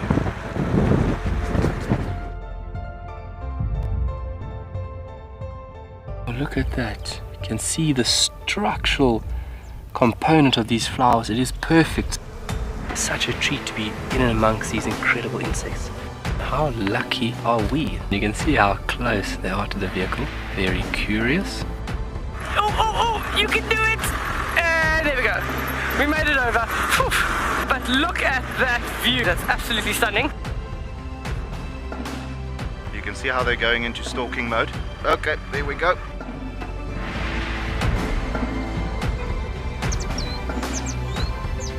This one female is going to walk straight past the car now. Absolutely stunning. Look at that. I mean, do we just not have the best jobs in the world? That was it.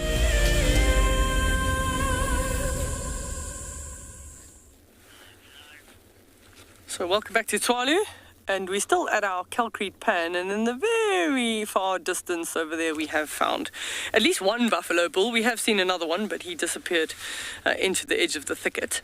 So typically that would be a species that we would be able to off-road for.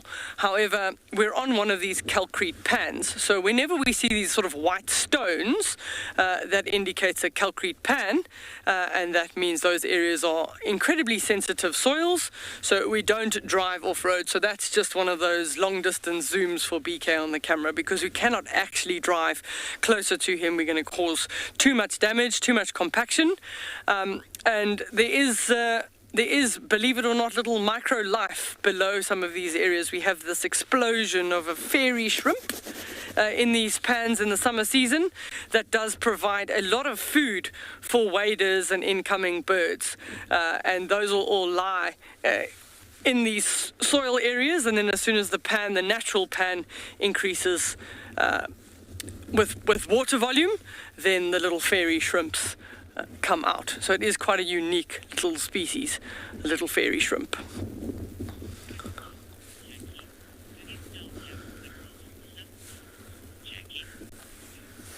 Jackie is asking the question, do these pans have minerals in them? Yes, there will be minerals. This is a calcrete, so like a calcium that they can get from there.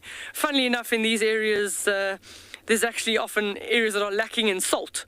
So we do have to provide animals with salt and sort of a phosphate block. So they do sometimes, in areas close to these pans, we have blocks of either salt or phosphate so that they can get additional minerals. So some of them are lacking in minerals in certain of the areas. But then also they'll get from the plants and the food that they eat.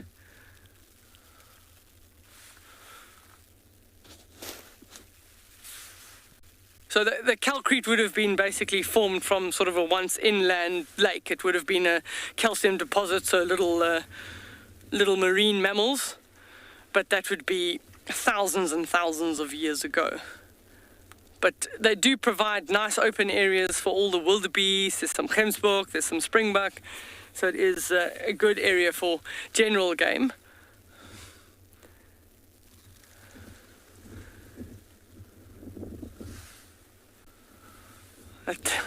That Lana Falcon keeps trying.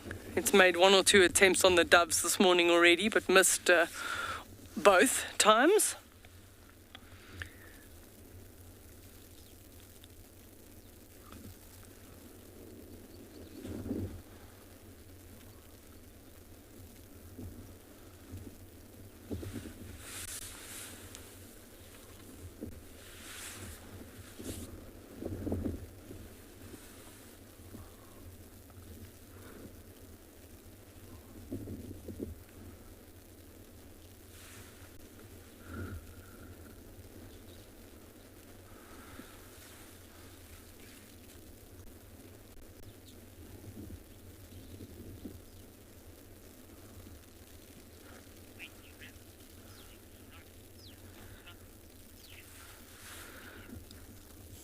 Sounds like Lauren has a nice update and she's found some cats for you.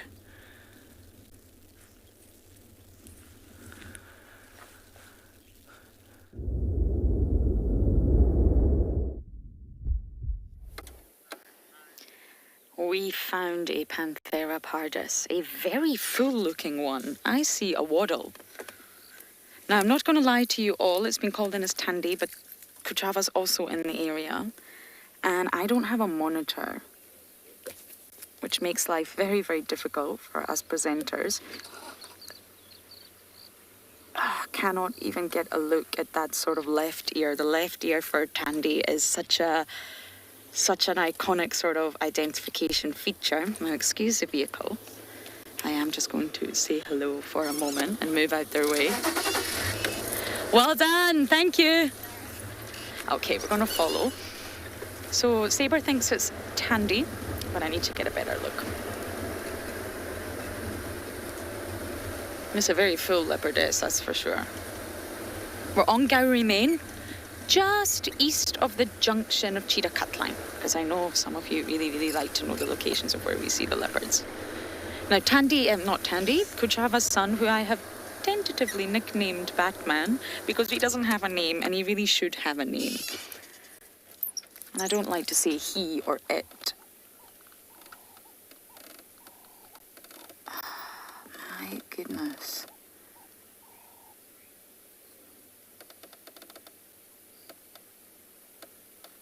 I still can't get a good look with my binos. Are you able to see that left ear, Davy? Not really. Okay, let us follow. I'm gonna have to turn my radio on because we are the only vehicle with her. But Kuchava's son was in the area, but he's not with Mom, he's alone. So little Batman, and he's very skittish. As soon as he sees a vehicle and he's not with Mom, he gets very skittish. I want to try and get ahead of this. Shall we get ahead?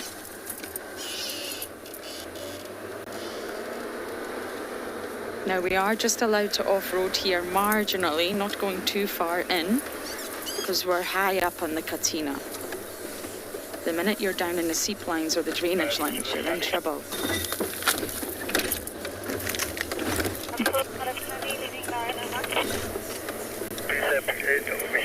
on the road, still going on Garment. Yeah, when I left her, she was still going east on Garment. A firm, she's still heading east on Gowrie Main. We're with her. Go away. Okay. Just gonna go a little bit up ahead, Davy.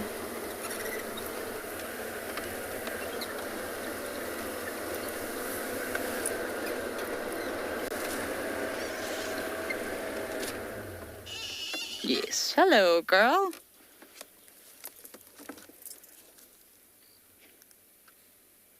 It's Miss Tandy. Now I can see. You see those notches on her left ear? Really obvious notches. Standing by. Could you confirm the lineup for that Tandy sighting, please? As far as I know, it's just myself. She's still travelling east on Gowrie Main towards Mulwanini. Okay, copy. I thought Rexon might also be responding. But yeah, are you the only vehicle? At the moment, yeah. I'm live. I'll get on the radio shortly. Okay, let's follow. She is very full. Tandy's had a kill somewhere that we have just not known about. And it's amazing the way that Tandy and Kuchava are moving right now. They are mother and daughter, but they're moving in such similar traverse areas. They're moving around in circles with one another. But that is a full belly.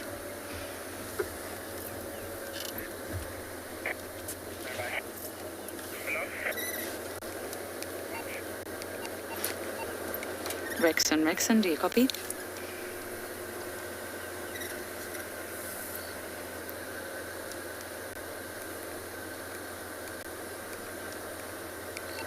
Sorry everyone, I will have to get on the radio very shortly. It is not good etiquette, shall we say, to have a leopard and not call it in. So we need to just make sure that everybody knows we've got stations in the north, Lauren, from what? My radio's not so happy. I'm going to try that again.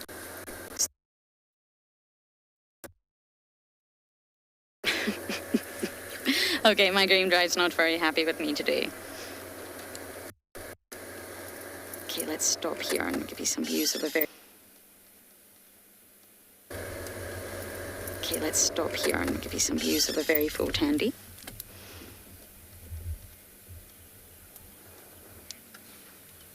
She's really shifted her territory, Tandy. She's found on Gowrie Main a lot, and it's our southern boundary. So you can see this is very much an access road. It's not the most attractive road, to be perfectly honest with you. There's lots of power lines, but it's a really good road for animals, especially your leopards and lions. Stations in the... Oh, okay, I give up.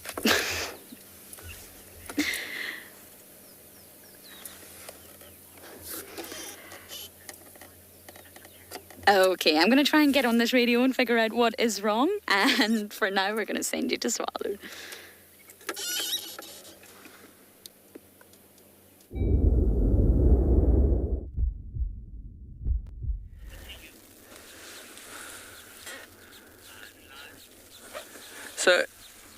There are quite a lot of birds there, some Cape turtle doves, and they've been really busy in the tree. They've been drinking, and that Lana Falcon has made 3 attempts, literally went from the one tree to the next tree to the next tree, and he's chased doves across all of them. Still hasn't been successful, so clearly our juvenile Lana Falcon is still learning. But you can see, so the ones with the sort of pinky chests are the laughing doves, and then there are some in there as well with the collar on the back of the neck, which is the Cape turtle doves. I also see a middle of the screen a little Cape sparrow, sort of one of the house sparrows. He's got the sort of like white C across the face. He's in the middle of the screen. But all of them would be wary of the Lana Falcon. It doesn't matter which one he's after, but they all would respond by flying off together. As soon as one bird responds to the approach of the Lana Falcon, everybody else does exactly the same, in that they fly off. They generally don't tend to fly too far. But the doves have been drinking, so you're now seeing they're starting to sort of preen and groom. Sometimes they haven't been sort of washing or bathing. It's not hot enough for that yet. But they have all been down to drink.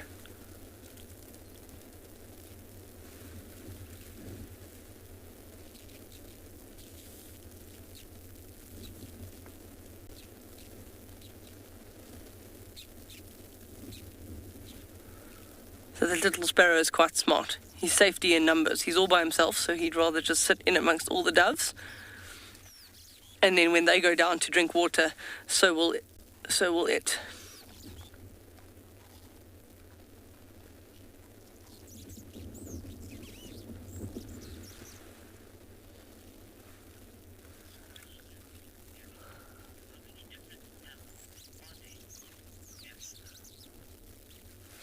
Gabby is asking the question, how many different doves are there? Well, there's quite a large number of different dove species. So here at Tswalu, we get the Cape turtle dove, the laughing dove, the Namakwa dove. In areas of the Lowveld, the emerald spotted dove. You get now I'm trying to think off the top of my head here. But lots of different doves. There's probably about 10 different dove species. I haven't counted them exactly, but I can quickly have a look. But there you can see they're using a nice little area in the water, their little log to land on. They can drink.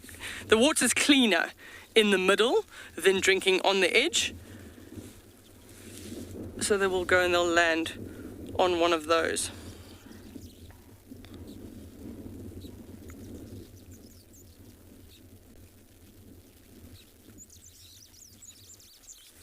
So there's 9 different dove species if you don't count the pigeons.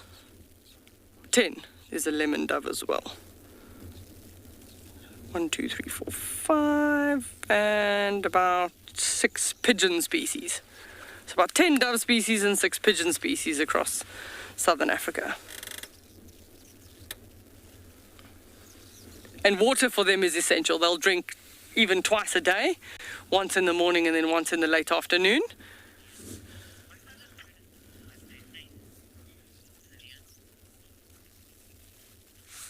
Sidian, if I understood the question correctly, was asking what other predators may they face. So other than the raptors like the Lana Falcon, doves have to be careful for jackal, caracal,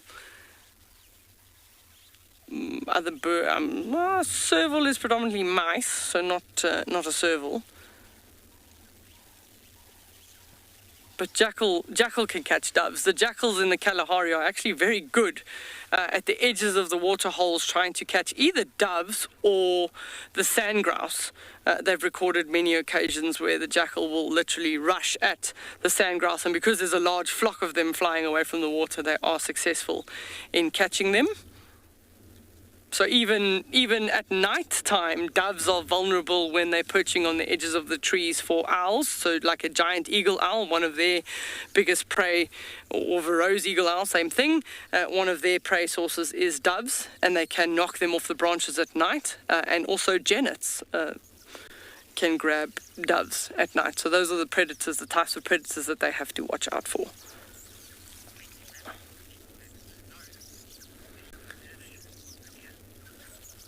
So it sounds like Lauren has regained visual of her cat, so we're going to send you across there.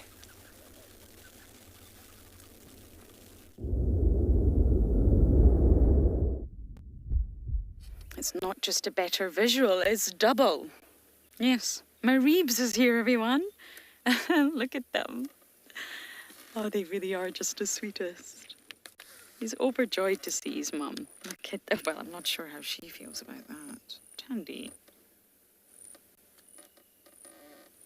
Look at them playing.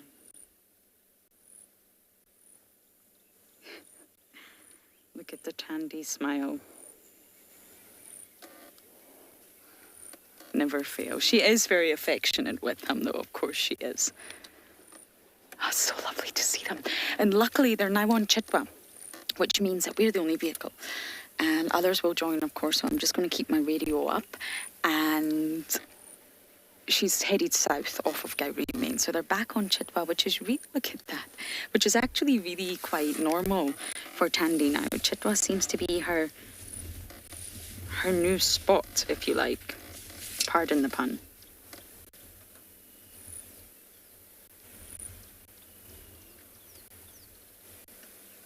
Isn't this lucky, Davi? Are you happy? So happy. He's so happy. You know, there's nothing quite like seeing a leopard. But to be honest, seeing more than one leopard it's really something. I was saying this the other day. We had such a fantastic lucky sighting with Kuchava and Batman the other day. And they're all related. So Kuchava is Tandy's daughter. And therefore Batman is Tandy's grandson. And Mareebs is Kuchava's half-brother. Did I just get that right? Yes, they don't have the same father, or it's highly unlikely they have the same father. Yes, they don't. So therefore, Mareebs is Kuchava's half-brother. There's a lineage right there for you all. Animal life, you love this family, I know. And I think what we do here at Wild Earth is really magical because we are, hello, we are really involved in the lineages and the history. So, I mean, this is not just a leopard. It's Tandy, and we know her offspring. We know how fiercely she's fought for survival. She's produced such wonderful, wonderful offspring, and we know who she's mated with almost. I mean, probably not every single male. But it's just really wonderful that you can dive deep into their lives, which give us a much better understanding. And the more you know, the more you care.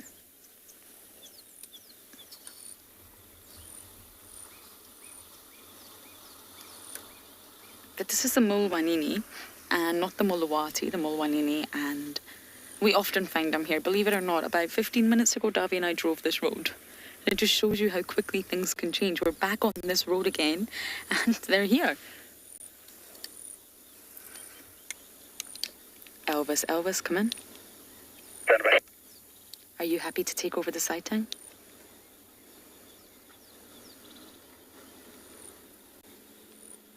Will you take over the lineup? Thank you. Okay, there we go. Herbie's arrived on the scene, everyone. Some of you will remember Herbie, one of my favorite humans. Oh, isn't this so tender? Davi, do you want me just to pull up a little bit to the right so we can get a better view, or are you happy? Okay, we're just going to move a little bit and we'll get out of the way of the other vehicles.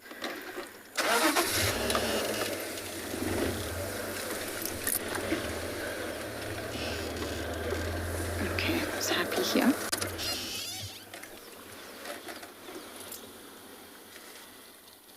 Oh, look at Tandy.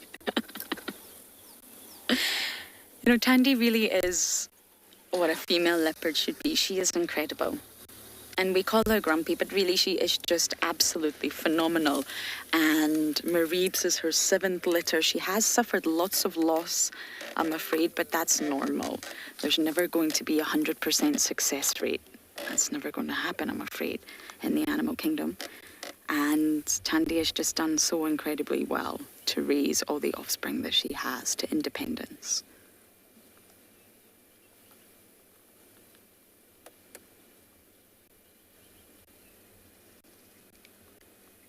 Just gonna let you enjoy this for a moment.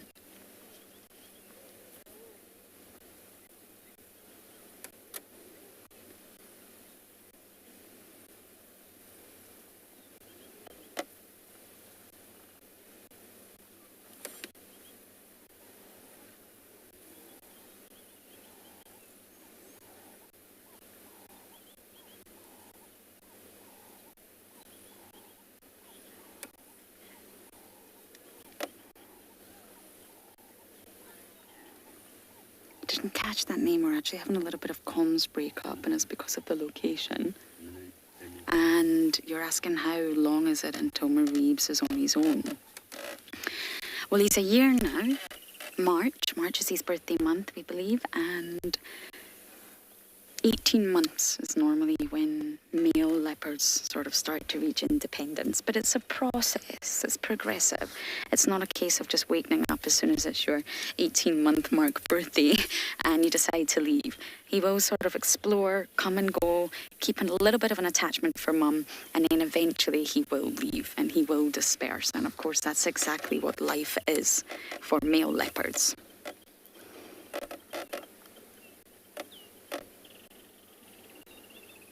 Dispersal is important for so many reasons. It's not beneficial in any way, shape or form for them to stay in their natal ground. Some may do that if there's a chance. Oh, look at that. Tandy's loving it. She's just pretending not to.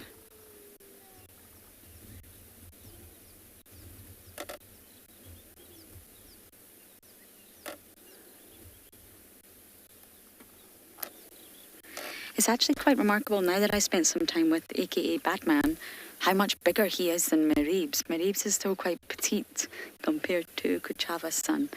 There's a 4-month difference.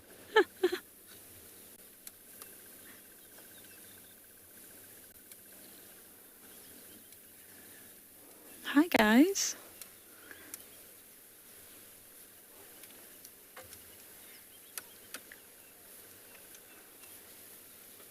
Oh, Tandy, we do see you.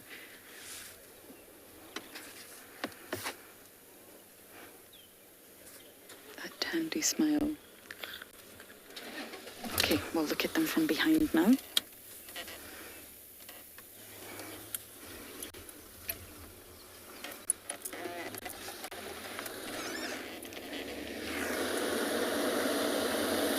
Okay, we're going to get a little bit blocked here by vehicles, I'm afraid.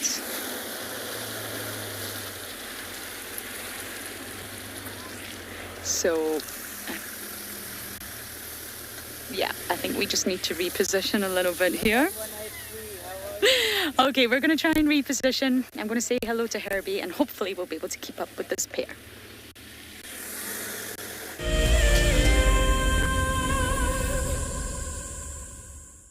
There are millions of people and animals around the world that call forests their home. From the gorillas in the bamboo forests of Rwanda, about 10 feet away from a silverback, to the elephants in the Congo rainforest. There's a really big chance that this elephant has never been seen by another human being before. This World Wildlife Day celebrates forests, forest species, and the countless livelihoods they sustain. Being a safari driver requires some serious multitasking ability. You've got to be able to talk, look at the road, steer, and occasionally get the vehicle into the right gear. Do not crash into any trees. Oh, no, Just jump into the car and hope for the best, and you'll see where it takes you. No, I'm just kidding. I'm surprised they're moving as fast as that didn't go well. Who is the best driver? Well, me, of course, although some of the cam ops might disagree. My name is Ross, and I'm a field guide at and beyond Pinder Private Game Reserve. I love getting questions from guests on Wild Earth because I love sharing and learning information about nature with new people, and it also makes me feel like you're all joining me in real life. If you want to ask a question on Wild Earth, then you need to register on our website. Once registered, go to our live safari page and submit your question below our live feed. Looks like it's a very difficult climb because every time it tries to climb, the ground is breaking, so it slides down. But it's the only one. Look at that. That is a call of desperation with a cub. It's like, what are you doing, mommy? Oops. Oof. Expect the unexpected here on Wild Earth daily. What makes Anbion Pinder Private Game Reserve so special is our massive array of habitats. And with that comes, of course, a beautiful diversity of landscapes, but also an incredible biodiversity in terms of plants, bird life and animal life, as well as, of course, our conservation success stories with cheetah, with rhinos, now with pangolins too. Catch up with the guides daily here on Wild Earth.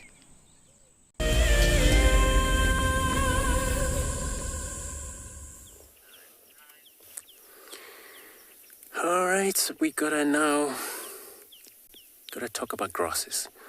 So we're looking at it's called red grass or a wild oat grasses, which is the most common grass in a field, especially in a low field, high nutritious for animal to use them or eat them. Prefer to eat these grasses to eat them, especially rhinos, buffaloes and or elephants.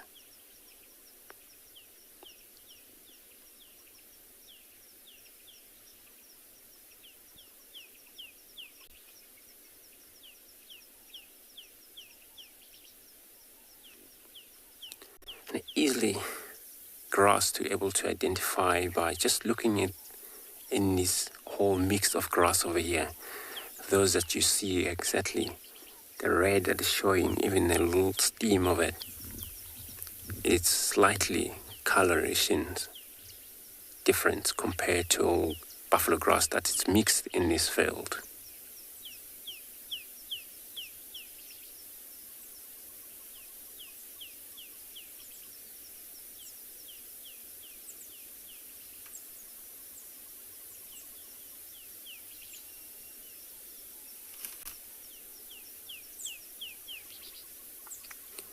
So, a nutritious is considered of the most available grazing grasses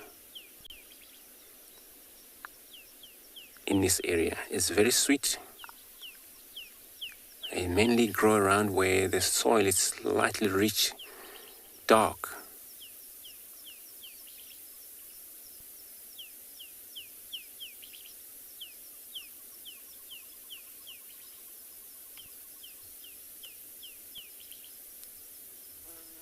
And it does actually provide a little bit of a greater smell to human.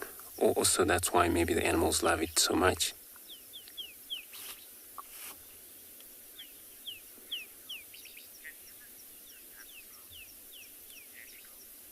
Hannigel, so you're asking if human can eat this type of grass?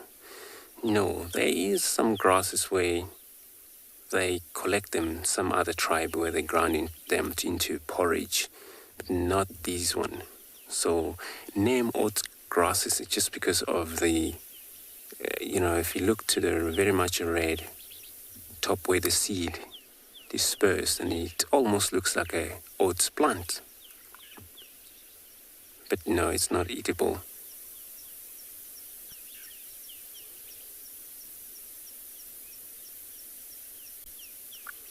Where local, we use that in the older days as a thatching grasses, but never the same. Where thatch grasses is taller, most yellow, where this is red, but they would go out to the wood, collect grasses like this. And it comes very much rare wherever the grasses grow, because everybody would aim in the same direction to go collect it, to do roofing.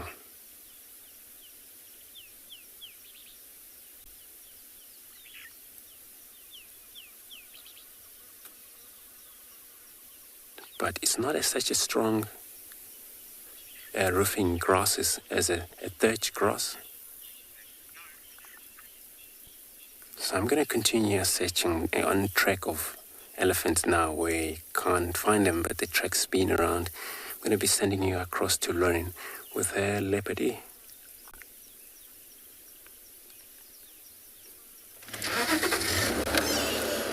Now we've got them walking towards us, so we're just going to reverse a little bit out their way. I'm never a fan of blocking an animal's path, and I didn't park very well there.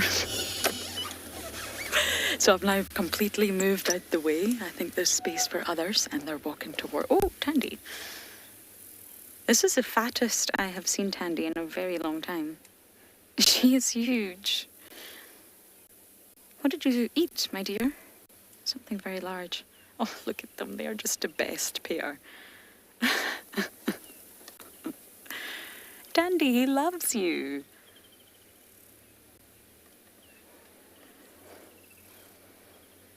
He's turning into such a fine leopard, but he's definitely a lot smaller than Kuchava's son. He's tiny.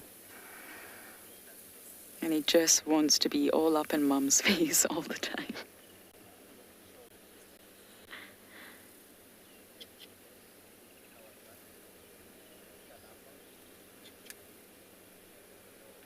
I don't really know what to say except smile. The sun is shining and I have two incredible leopards next to me.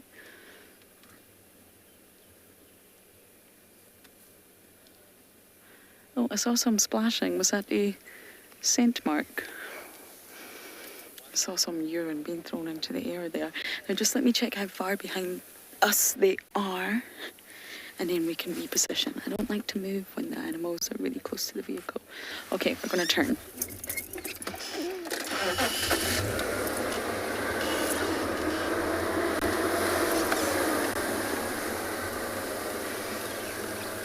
Redneck, you're asking? Tame, my goodness. No. Not at all. Tame is never, ever a term or a word that we would use out here. Really must be stressed that all the animals are completely wild and we are just visitors. And I think sometimes we all forget that. Even when we're in the ocean, diving or snorkeling, we forget that we're just a visitor. This is the animal's domain. This is a wild environment and an ecosystem that really does have to be protected. And that's why there's rules in place.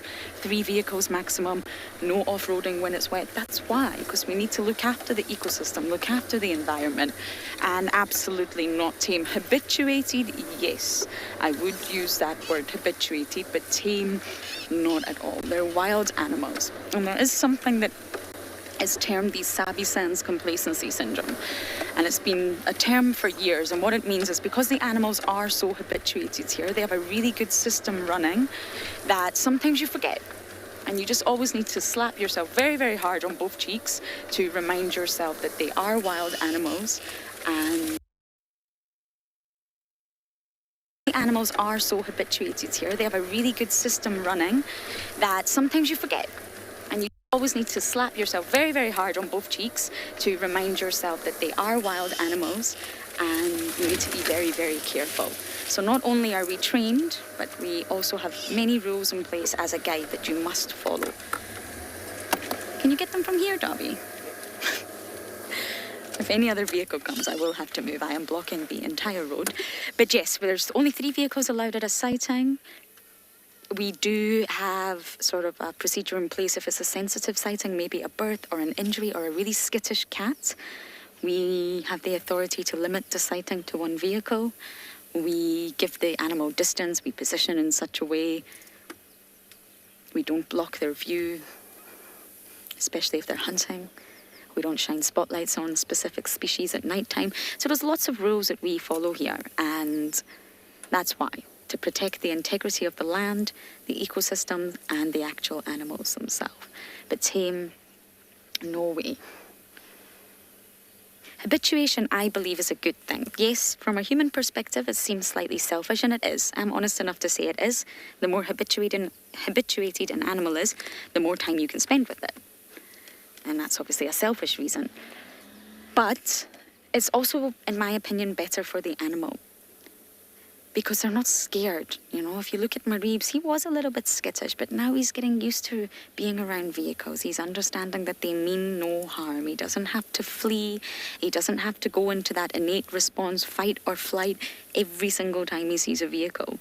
His cortisol levels don't need to rise in his blood because he will understand that the smells, the noise, the sight of a vehicle means no harm. You don't want an animal to always constantly panic when they see a vehicle. That would make me really sad to think that humans in this environment were doing that, causing a biological response, changing the cortisol levels, the hormone levels out of fear. You also don't want that. Okay, we might lose our visual soon. And it's Herbie.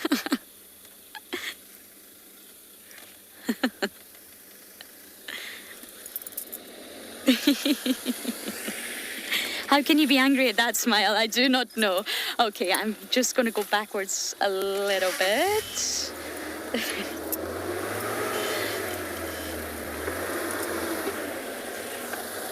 Are you leaving? Okay. Bye, Herb. I found you leopards this time. I know. Okay, now I'm just going to get into a better position. Davy, can you work with this? Okay, there we go. It's not easy finding leopards on a access road. It's very busy, lots of traffic. And look at them just positioned in the shade. It's getting unbelievably hot now. I mean, it's 9 o'clock in the morning and wow. But I'm not going to complain.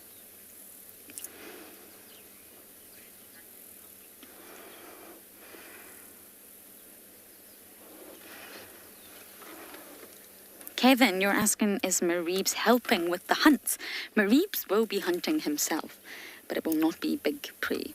So he'll probably be hunting reptiles and squirrels and... Sorry, I was just watching there. And maybe tortoises. So he absolutely will be hunting himself, but I think you're referring to a big hunt. And I've not seen them hunt together. Generally speaking, they do tend to do it separately, where Tandy will make the hunt and go and call him. And of course, he will be eating. He needs to... Well, there needs to be substance to his diet. He can't actually survive on just waiting for mom at this age. So he'll be snacking as he goes. But I've never seen them hunt together. It's normally mum hunts, and he then joins in.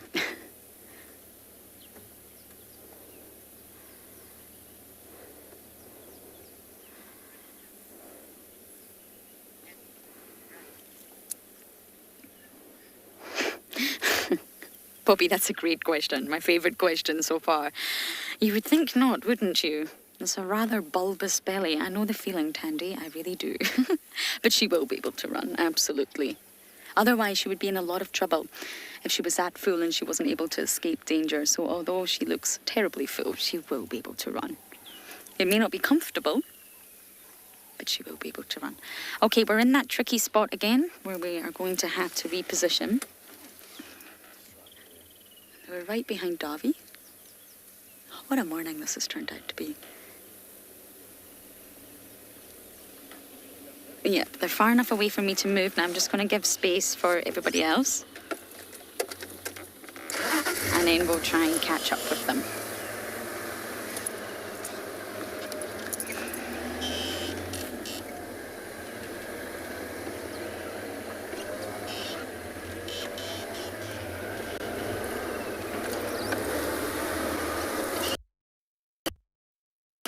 Okay, I'm going to try my best position.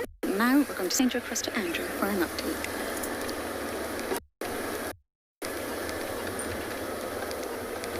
Eden. Thanks, Lauren. So now we stopped here. What you see there looks like whole piles of disturbed area where this is actually made by white rhino. So there would be a bull rhino that's dominating in this area, that it comes often in this area, walk past, and what he does, he defecates into that spot. While he does that, he kicks this dung into a pile. It looks like somebody went there with a rake and fixed it around, but not. That animal did itself.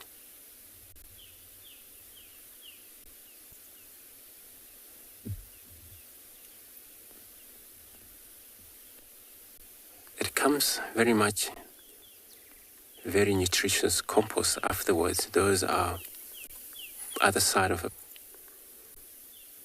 this median. It's all the dung that are all just compost. The plants just grow on top. Fungal will grow there around. As you can see sometimes also on all the elephants down, it happens.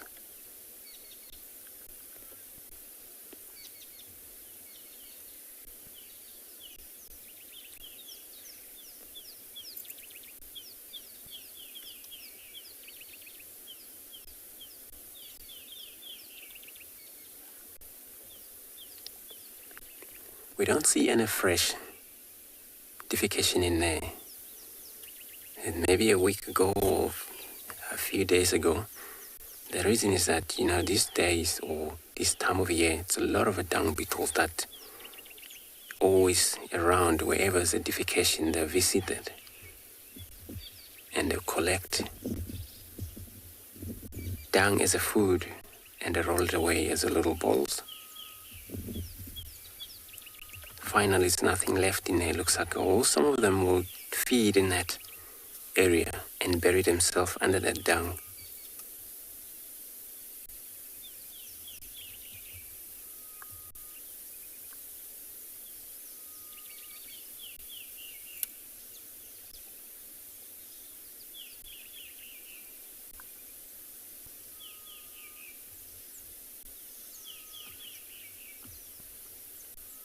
So the species of rhino, it's a square-lipped rhino, wide rhino.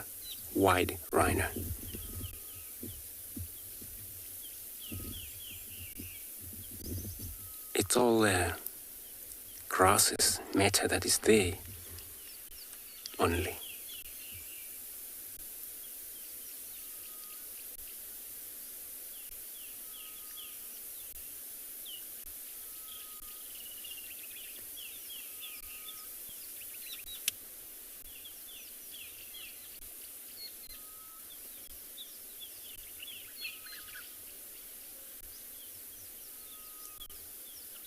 For black rhino, which we don't have many of a black rhino around, but the identification comes pretty much twigs.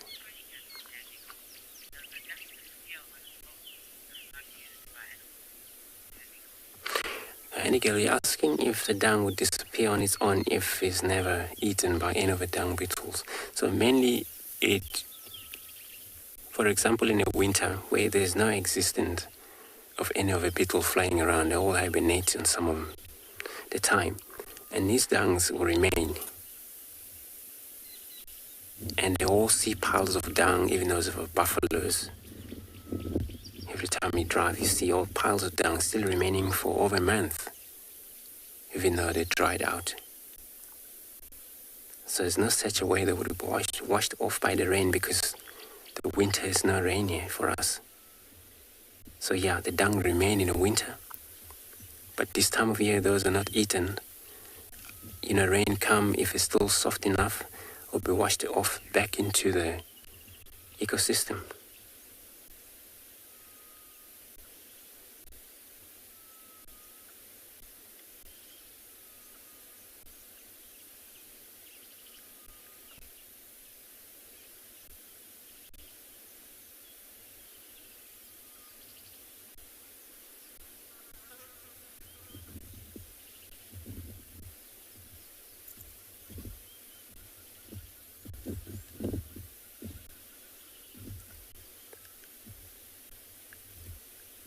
And this rhino would have a lot of these plates like this, not only that. So that dominant bull rhino, he would set up his own territory, boundary, where he always visit.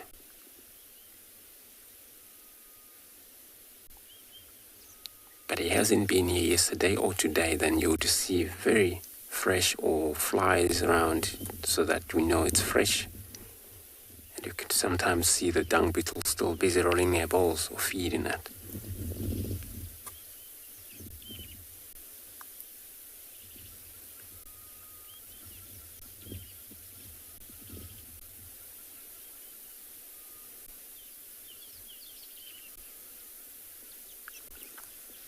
So we're on move, checking around here. Hopefully we get across the elephants that we were tracking earlier, where the tracks were leading into one of the river, which is Umlawati River down there. So we're going to go all the way around, check. May go via Pas, the Gari Dam there. See what is there for us.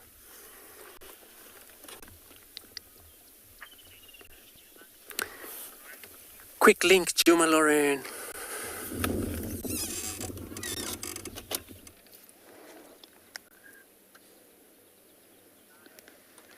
We have repositioned again. They're not making it easy for us, that's for sure, but they're still strolling along Gowrie Main quite happily together in the mid-hot day. Well, it's not actually midday, but it feels that way. And it's lovely to see the size comparison between them both. He's still smaller than her, but it does give you a good indication of how male leopards outgrow their mothers very quickly. I would say Batman, and I know that's not his name, but I don't really know what else to call him right now, is much bigger than Kuchava. He could probably actually kill Kuchava. That's how powerful he will be at that stage. And very soon, in under 6 months, I think Mr. Mareebs here will be a lot bigger than Tandy, although Tandy's belly is ginormous, shall we say. She's a very petite little leopard. Very slim, very short, just a petite little female. Okay, once again, we're going to have to navigate here. I think I've got enough space to do a U-turn.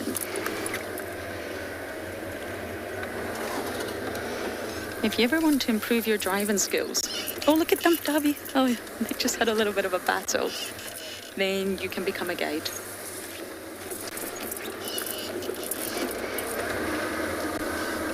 My father still doesn't believe me, but I can assure you my driving skills have improved tenfold since working out here. Now, this junction that you can probably see, this is a very important junction. If you go to the left, that's Chitwa. If you go straight on, you're continuing along the southern boundary. And if you take a right, you go up Cheetah Cut Line. So this is a great indication. I know maybe some of you aren't too familiar with the property, but that's okay. It's a great indication of the roads that Tandy really is using. She's shifted her territory. She was called the Queen of Juma for a very long time. But to be honest, she spends most of her time now on Torchwood, which is actually her natal stomping grounds, and Chitwa. She's really not coming too much into Juma anymore, but she's now turning up to Cheetah Cut Line. So it'll be very interesting to see, is she going to go on to Torchwood, or is she going to cross on to Juma?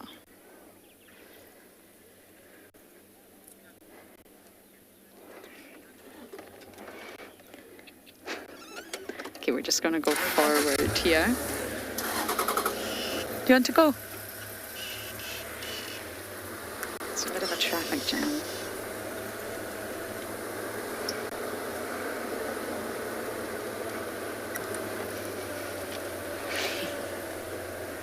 Okay. Now, animals like cats are going to choose to walk along the roads right now rather than the grass. Look how long the grass is. Especially when it's wet, it's just going to be absolutely exhausting for them to make their way through the long grass like this. Okay, so I think we're going to try and navigate. There's some impala up ahead there. Try and see if we can get some visuals, but for now we're going to send you across to another live location.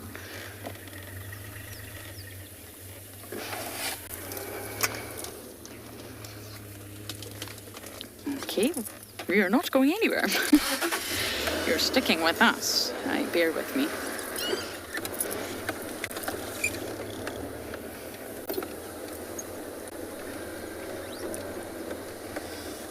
They're on Juma, guys. They are on Juma. Maybe a meter or two, but they're on Juma.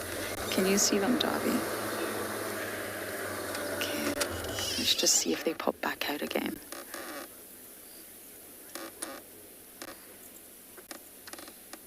Yes, if you look at the height of the grass, so you're going to spend more energy trying to walk through this vegetation, and you're going to get wet, and you're going to get ticks, rather than just walking on the roads. So of course they will walk through the long grass, but when you think about it, it's really, really not as easy as it would be when the grass is short, or to walk on the roads like this.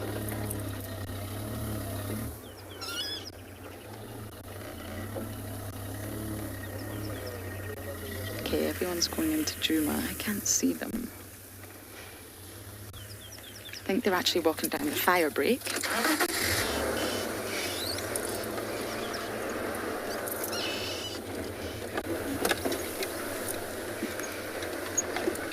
I mean, when we talk about boundary lines and cut lines, it's just a road. It's really not that exciting. I mean, this is the boundary between Juma and Torchwood. It's just a road.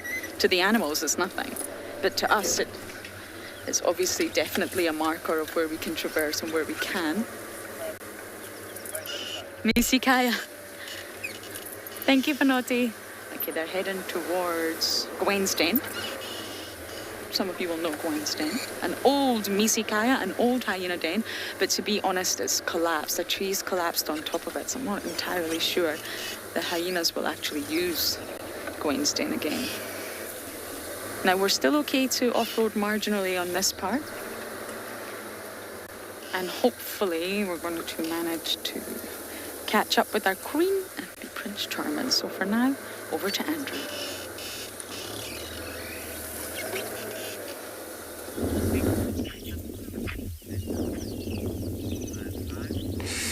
Good luck, Lauren. Good luck, Lauren. We got a small bird over here. It's called a ratback Shirax. Sitting on that very dry branches.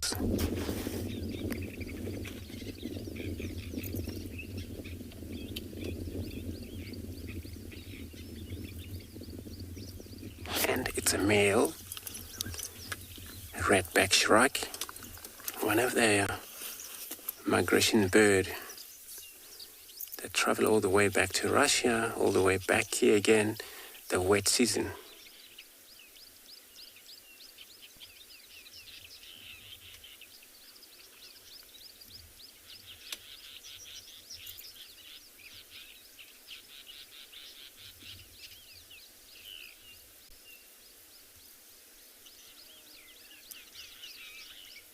It's on his hunt. As we watch both sides of that area, would feed mainly on insect.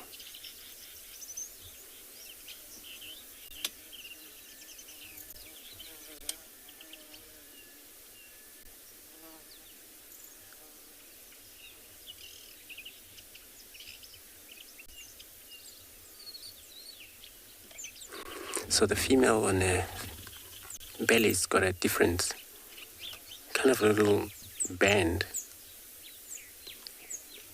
stripe.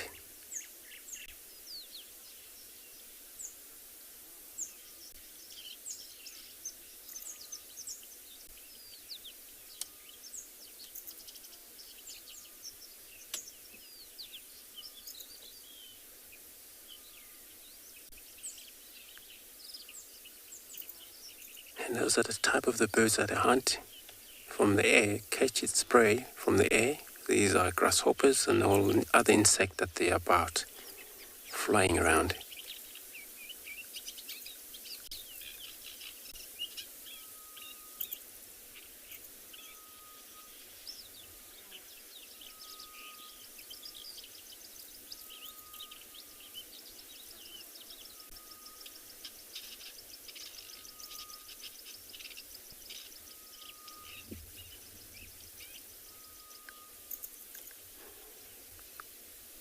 What am I hearing on the background?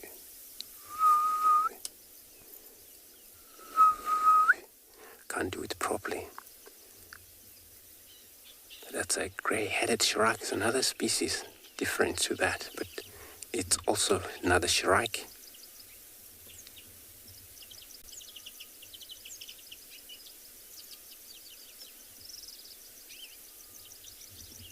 So that it's more louder than this one. We got it right here.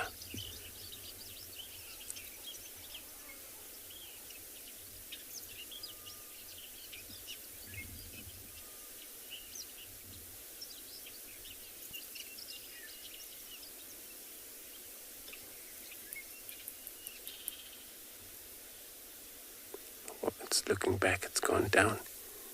Probably changing its position. They mainly come back to the same area every year. So I'm gonna leave this bird. I'm gonna carry on, search around here. Can't wait to come across or a beautiful grazing. Just hoping to find them do that, do anything.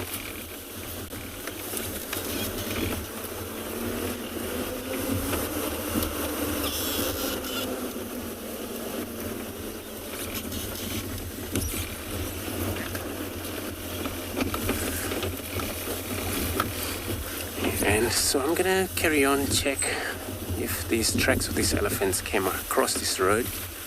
I'm gonna send you across to Dedri, Tswalu, give us an update.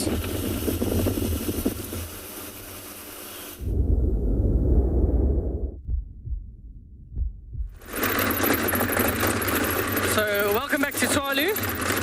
We're just on one of our roads that's relatively corrugated. It's quite a well-used road. And we're just driving back through the dunes. We've left the concrete pan. We're sort of heading back in an easterly direction and seeing what we can find. But now, in these dune streets, we're typically looking for wildebeest, Springbok, eland again, maybe some Springbok. And yeah, as we go, they're all they're definitely going to start heading into the shade. The temperature is starting to pick up now. So we are looking under the shady areas. We've just got to dodge all the ground crickets. Well, now they've changed their name. So now it's no longer an armoured ground cricket, it's now an armoured ground katydid, apparently. And that's... the reason being is that they don't jump as much as crickets. So maybe if I do that, BK, then you can focus on the two of them. They're having a bit of a squabble on the road there. I can show you what is now an armoured ground katydid. So they are cannibalistic. If one of the individuals, which unfortunately on the roads, just the sheer volume, there are some that don't make it. They're gaining salts and proteins by consuming their previous individuals. So extremely long antennae.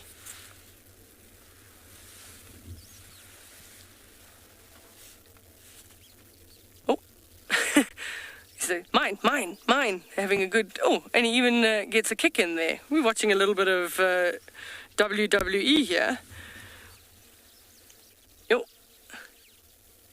So they can be really aggressive with each other. Oh, I didn't realize.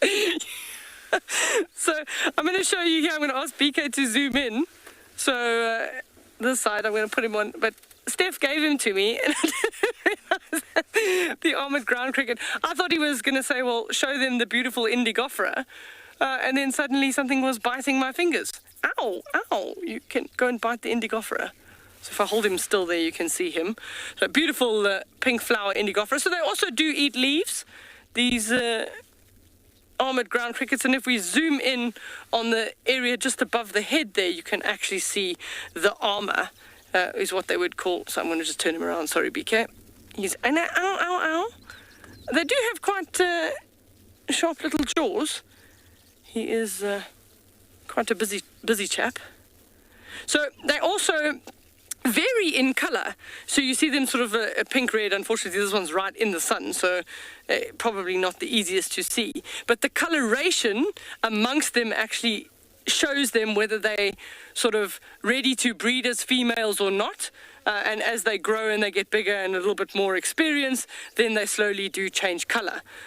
So amongst the ground crickets, they can tell almost sexual readiness depending on the colour. Oh.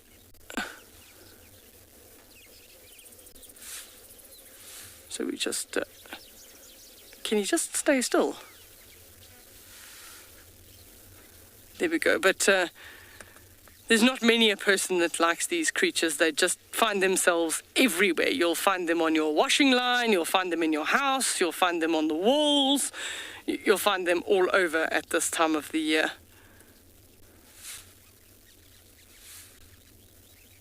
But if they approach from the side by a predator, they will exude a liquid, which is actually like it's called the hemolymph. They actually exude almost some of their own body liquids out to repel a potential attacker. Just a really, really interesting creature. But yeah, the reason that they've now put them as katydids as opposed to crickets is because they don't jump as successfully as a cricket. Sorry, I'm the one that's doing the shaking here. It's not BK, I promise. He's going to get to the end of the branch and then there's a bit of a problem. But incredibly good climbers, and we do notice that they do tend to go up into the trees and top of the vegetation in the late afternoons. So I do think that they definitely don't like the colder temperatures at night. So they do tend to try and get off the ground where there's going to be sort of a layer of dew. I'm just trying to see if I can turn him that way. Sorry, BK. That's probably easier if I put it down. There we go.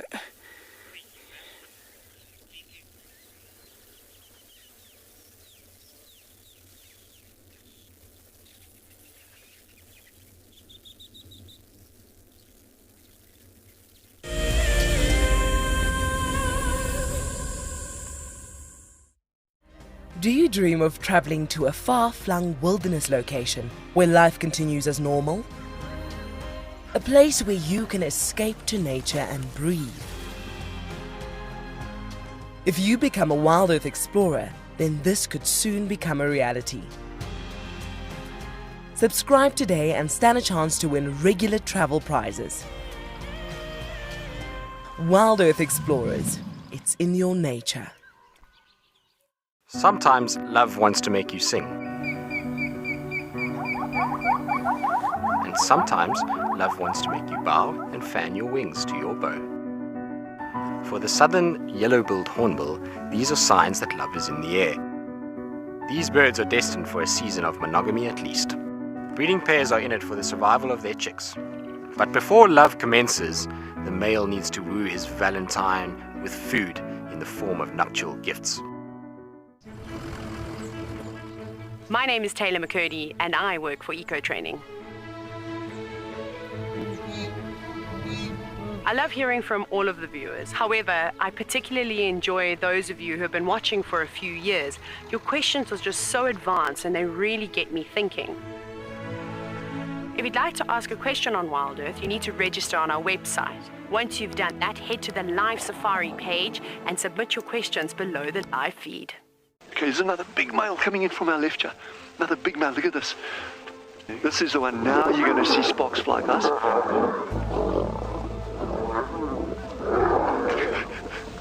Guys, it doesn't get better than this, eh?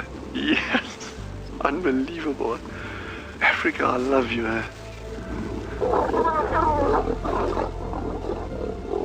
Expect the unexpected here on Wild Earth daily. Hi, I'm Kyle, and I come to you live every day here from Tswalu, Kalahari in South Africa. My favorite bird has to be the sociable weaver. The enormous nest that they create, their survival tactics to inhabit these harsh and unforgiving environments, and as well as their complex social arrangements is truly remarkable. And the interconnectedness with the ecosystem shows us that we are too. Catch up with the guides daily here on Wild Earth.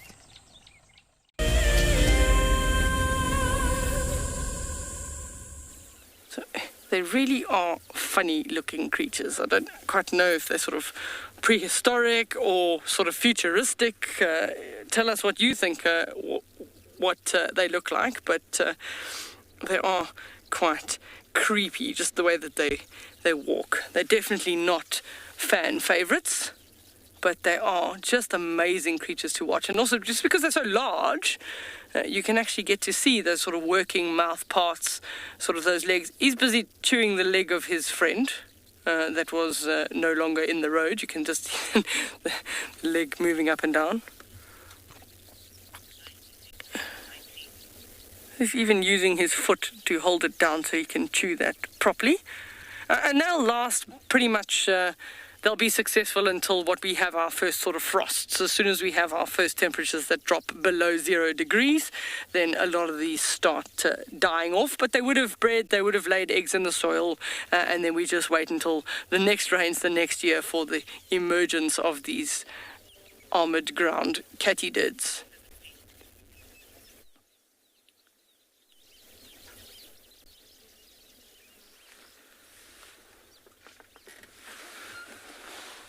So we pretty much, that's the end of our drive today. So thank you very much for joining us and all the other properties. We'll catch up with you this afternoon at 3:30 Central African time for our 4-hour afternoon safari. Remember that you're enjoying all of this live with us.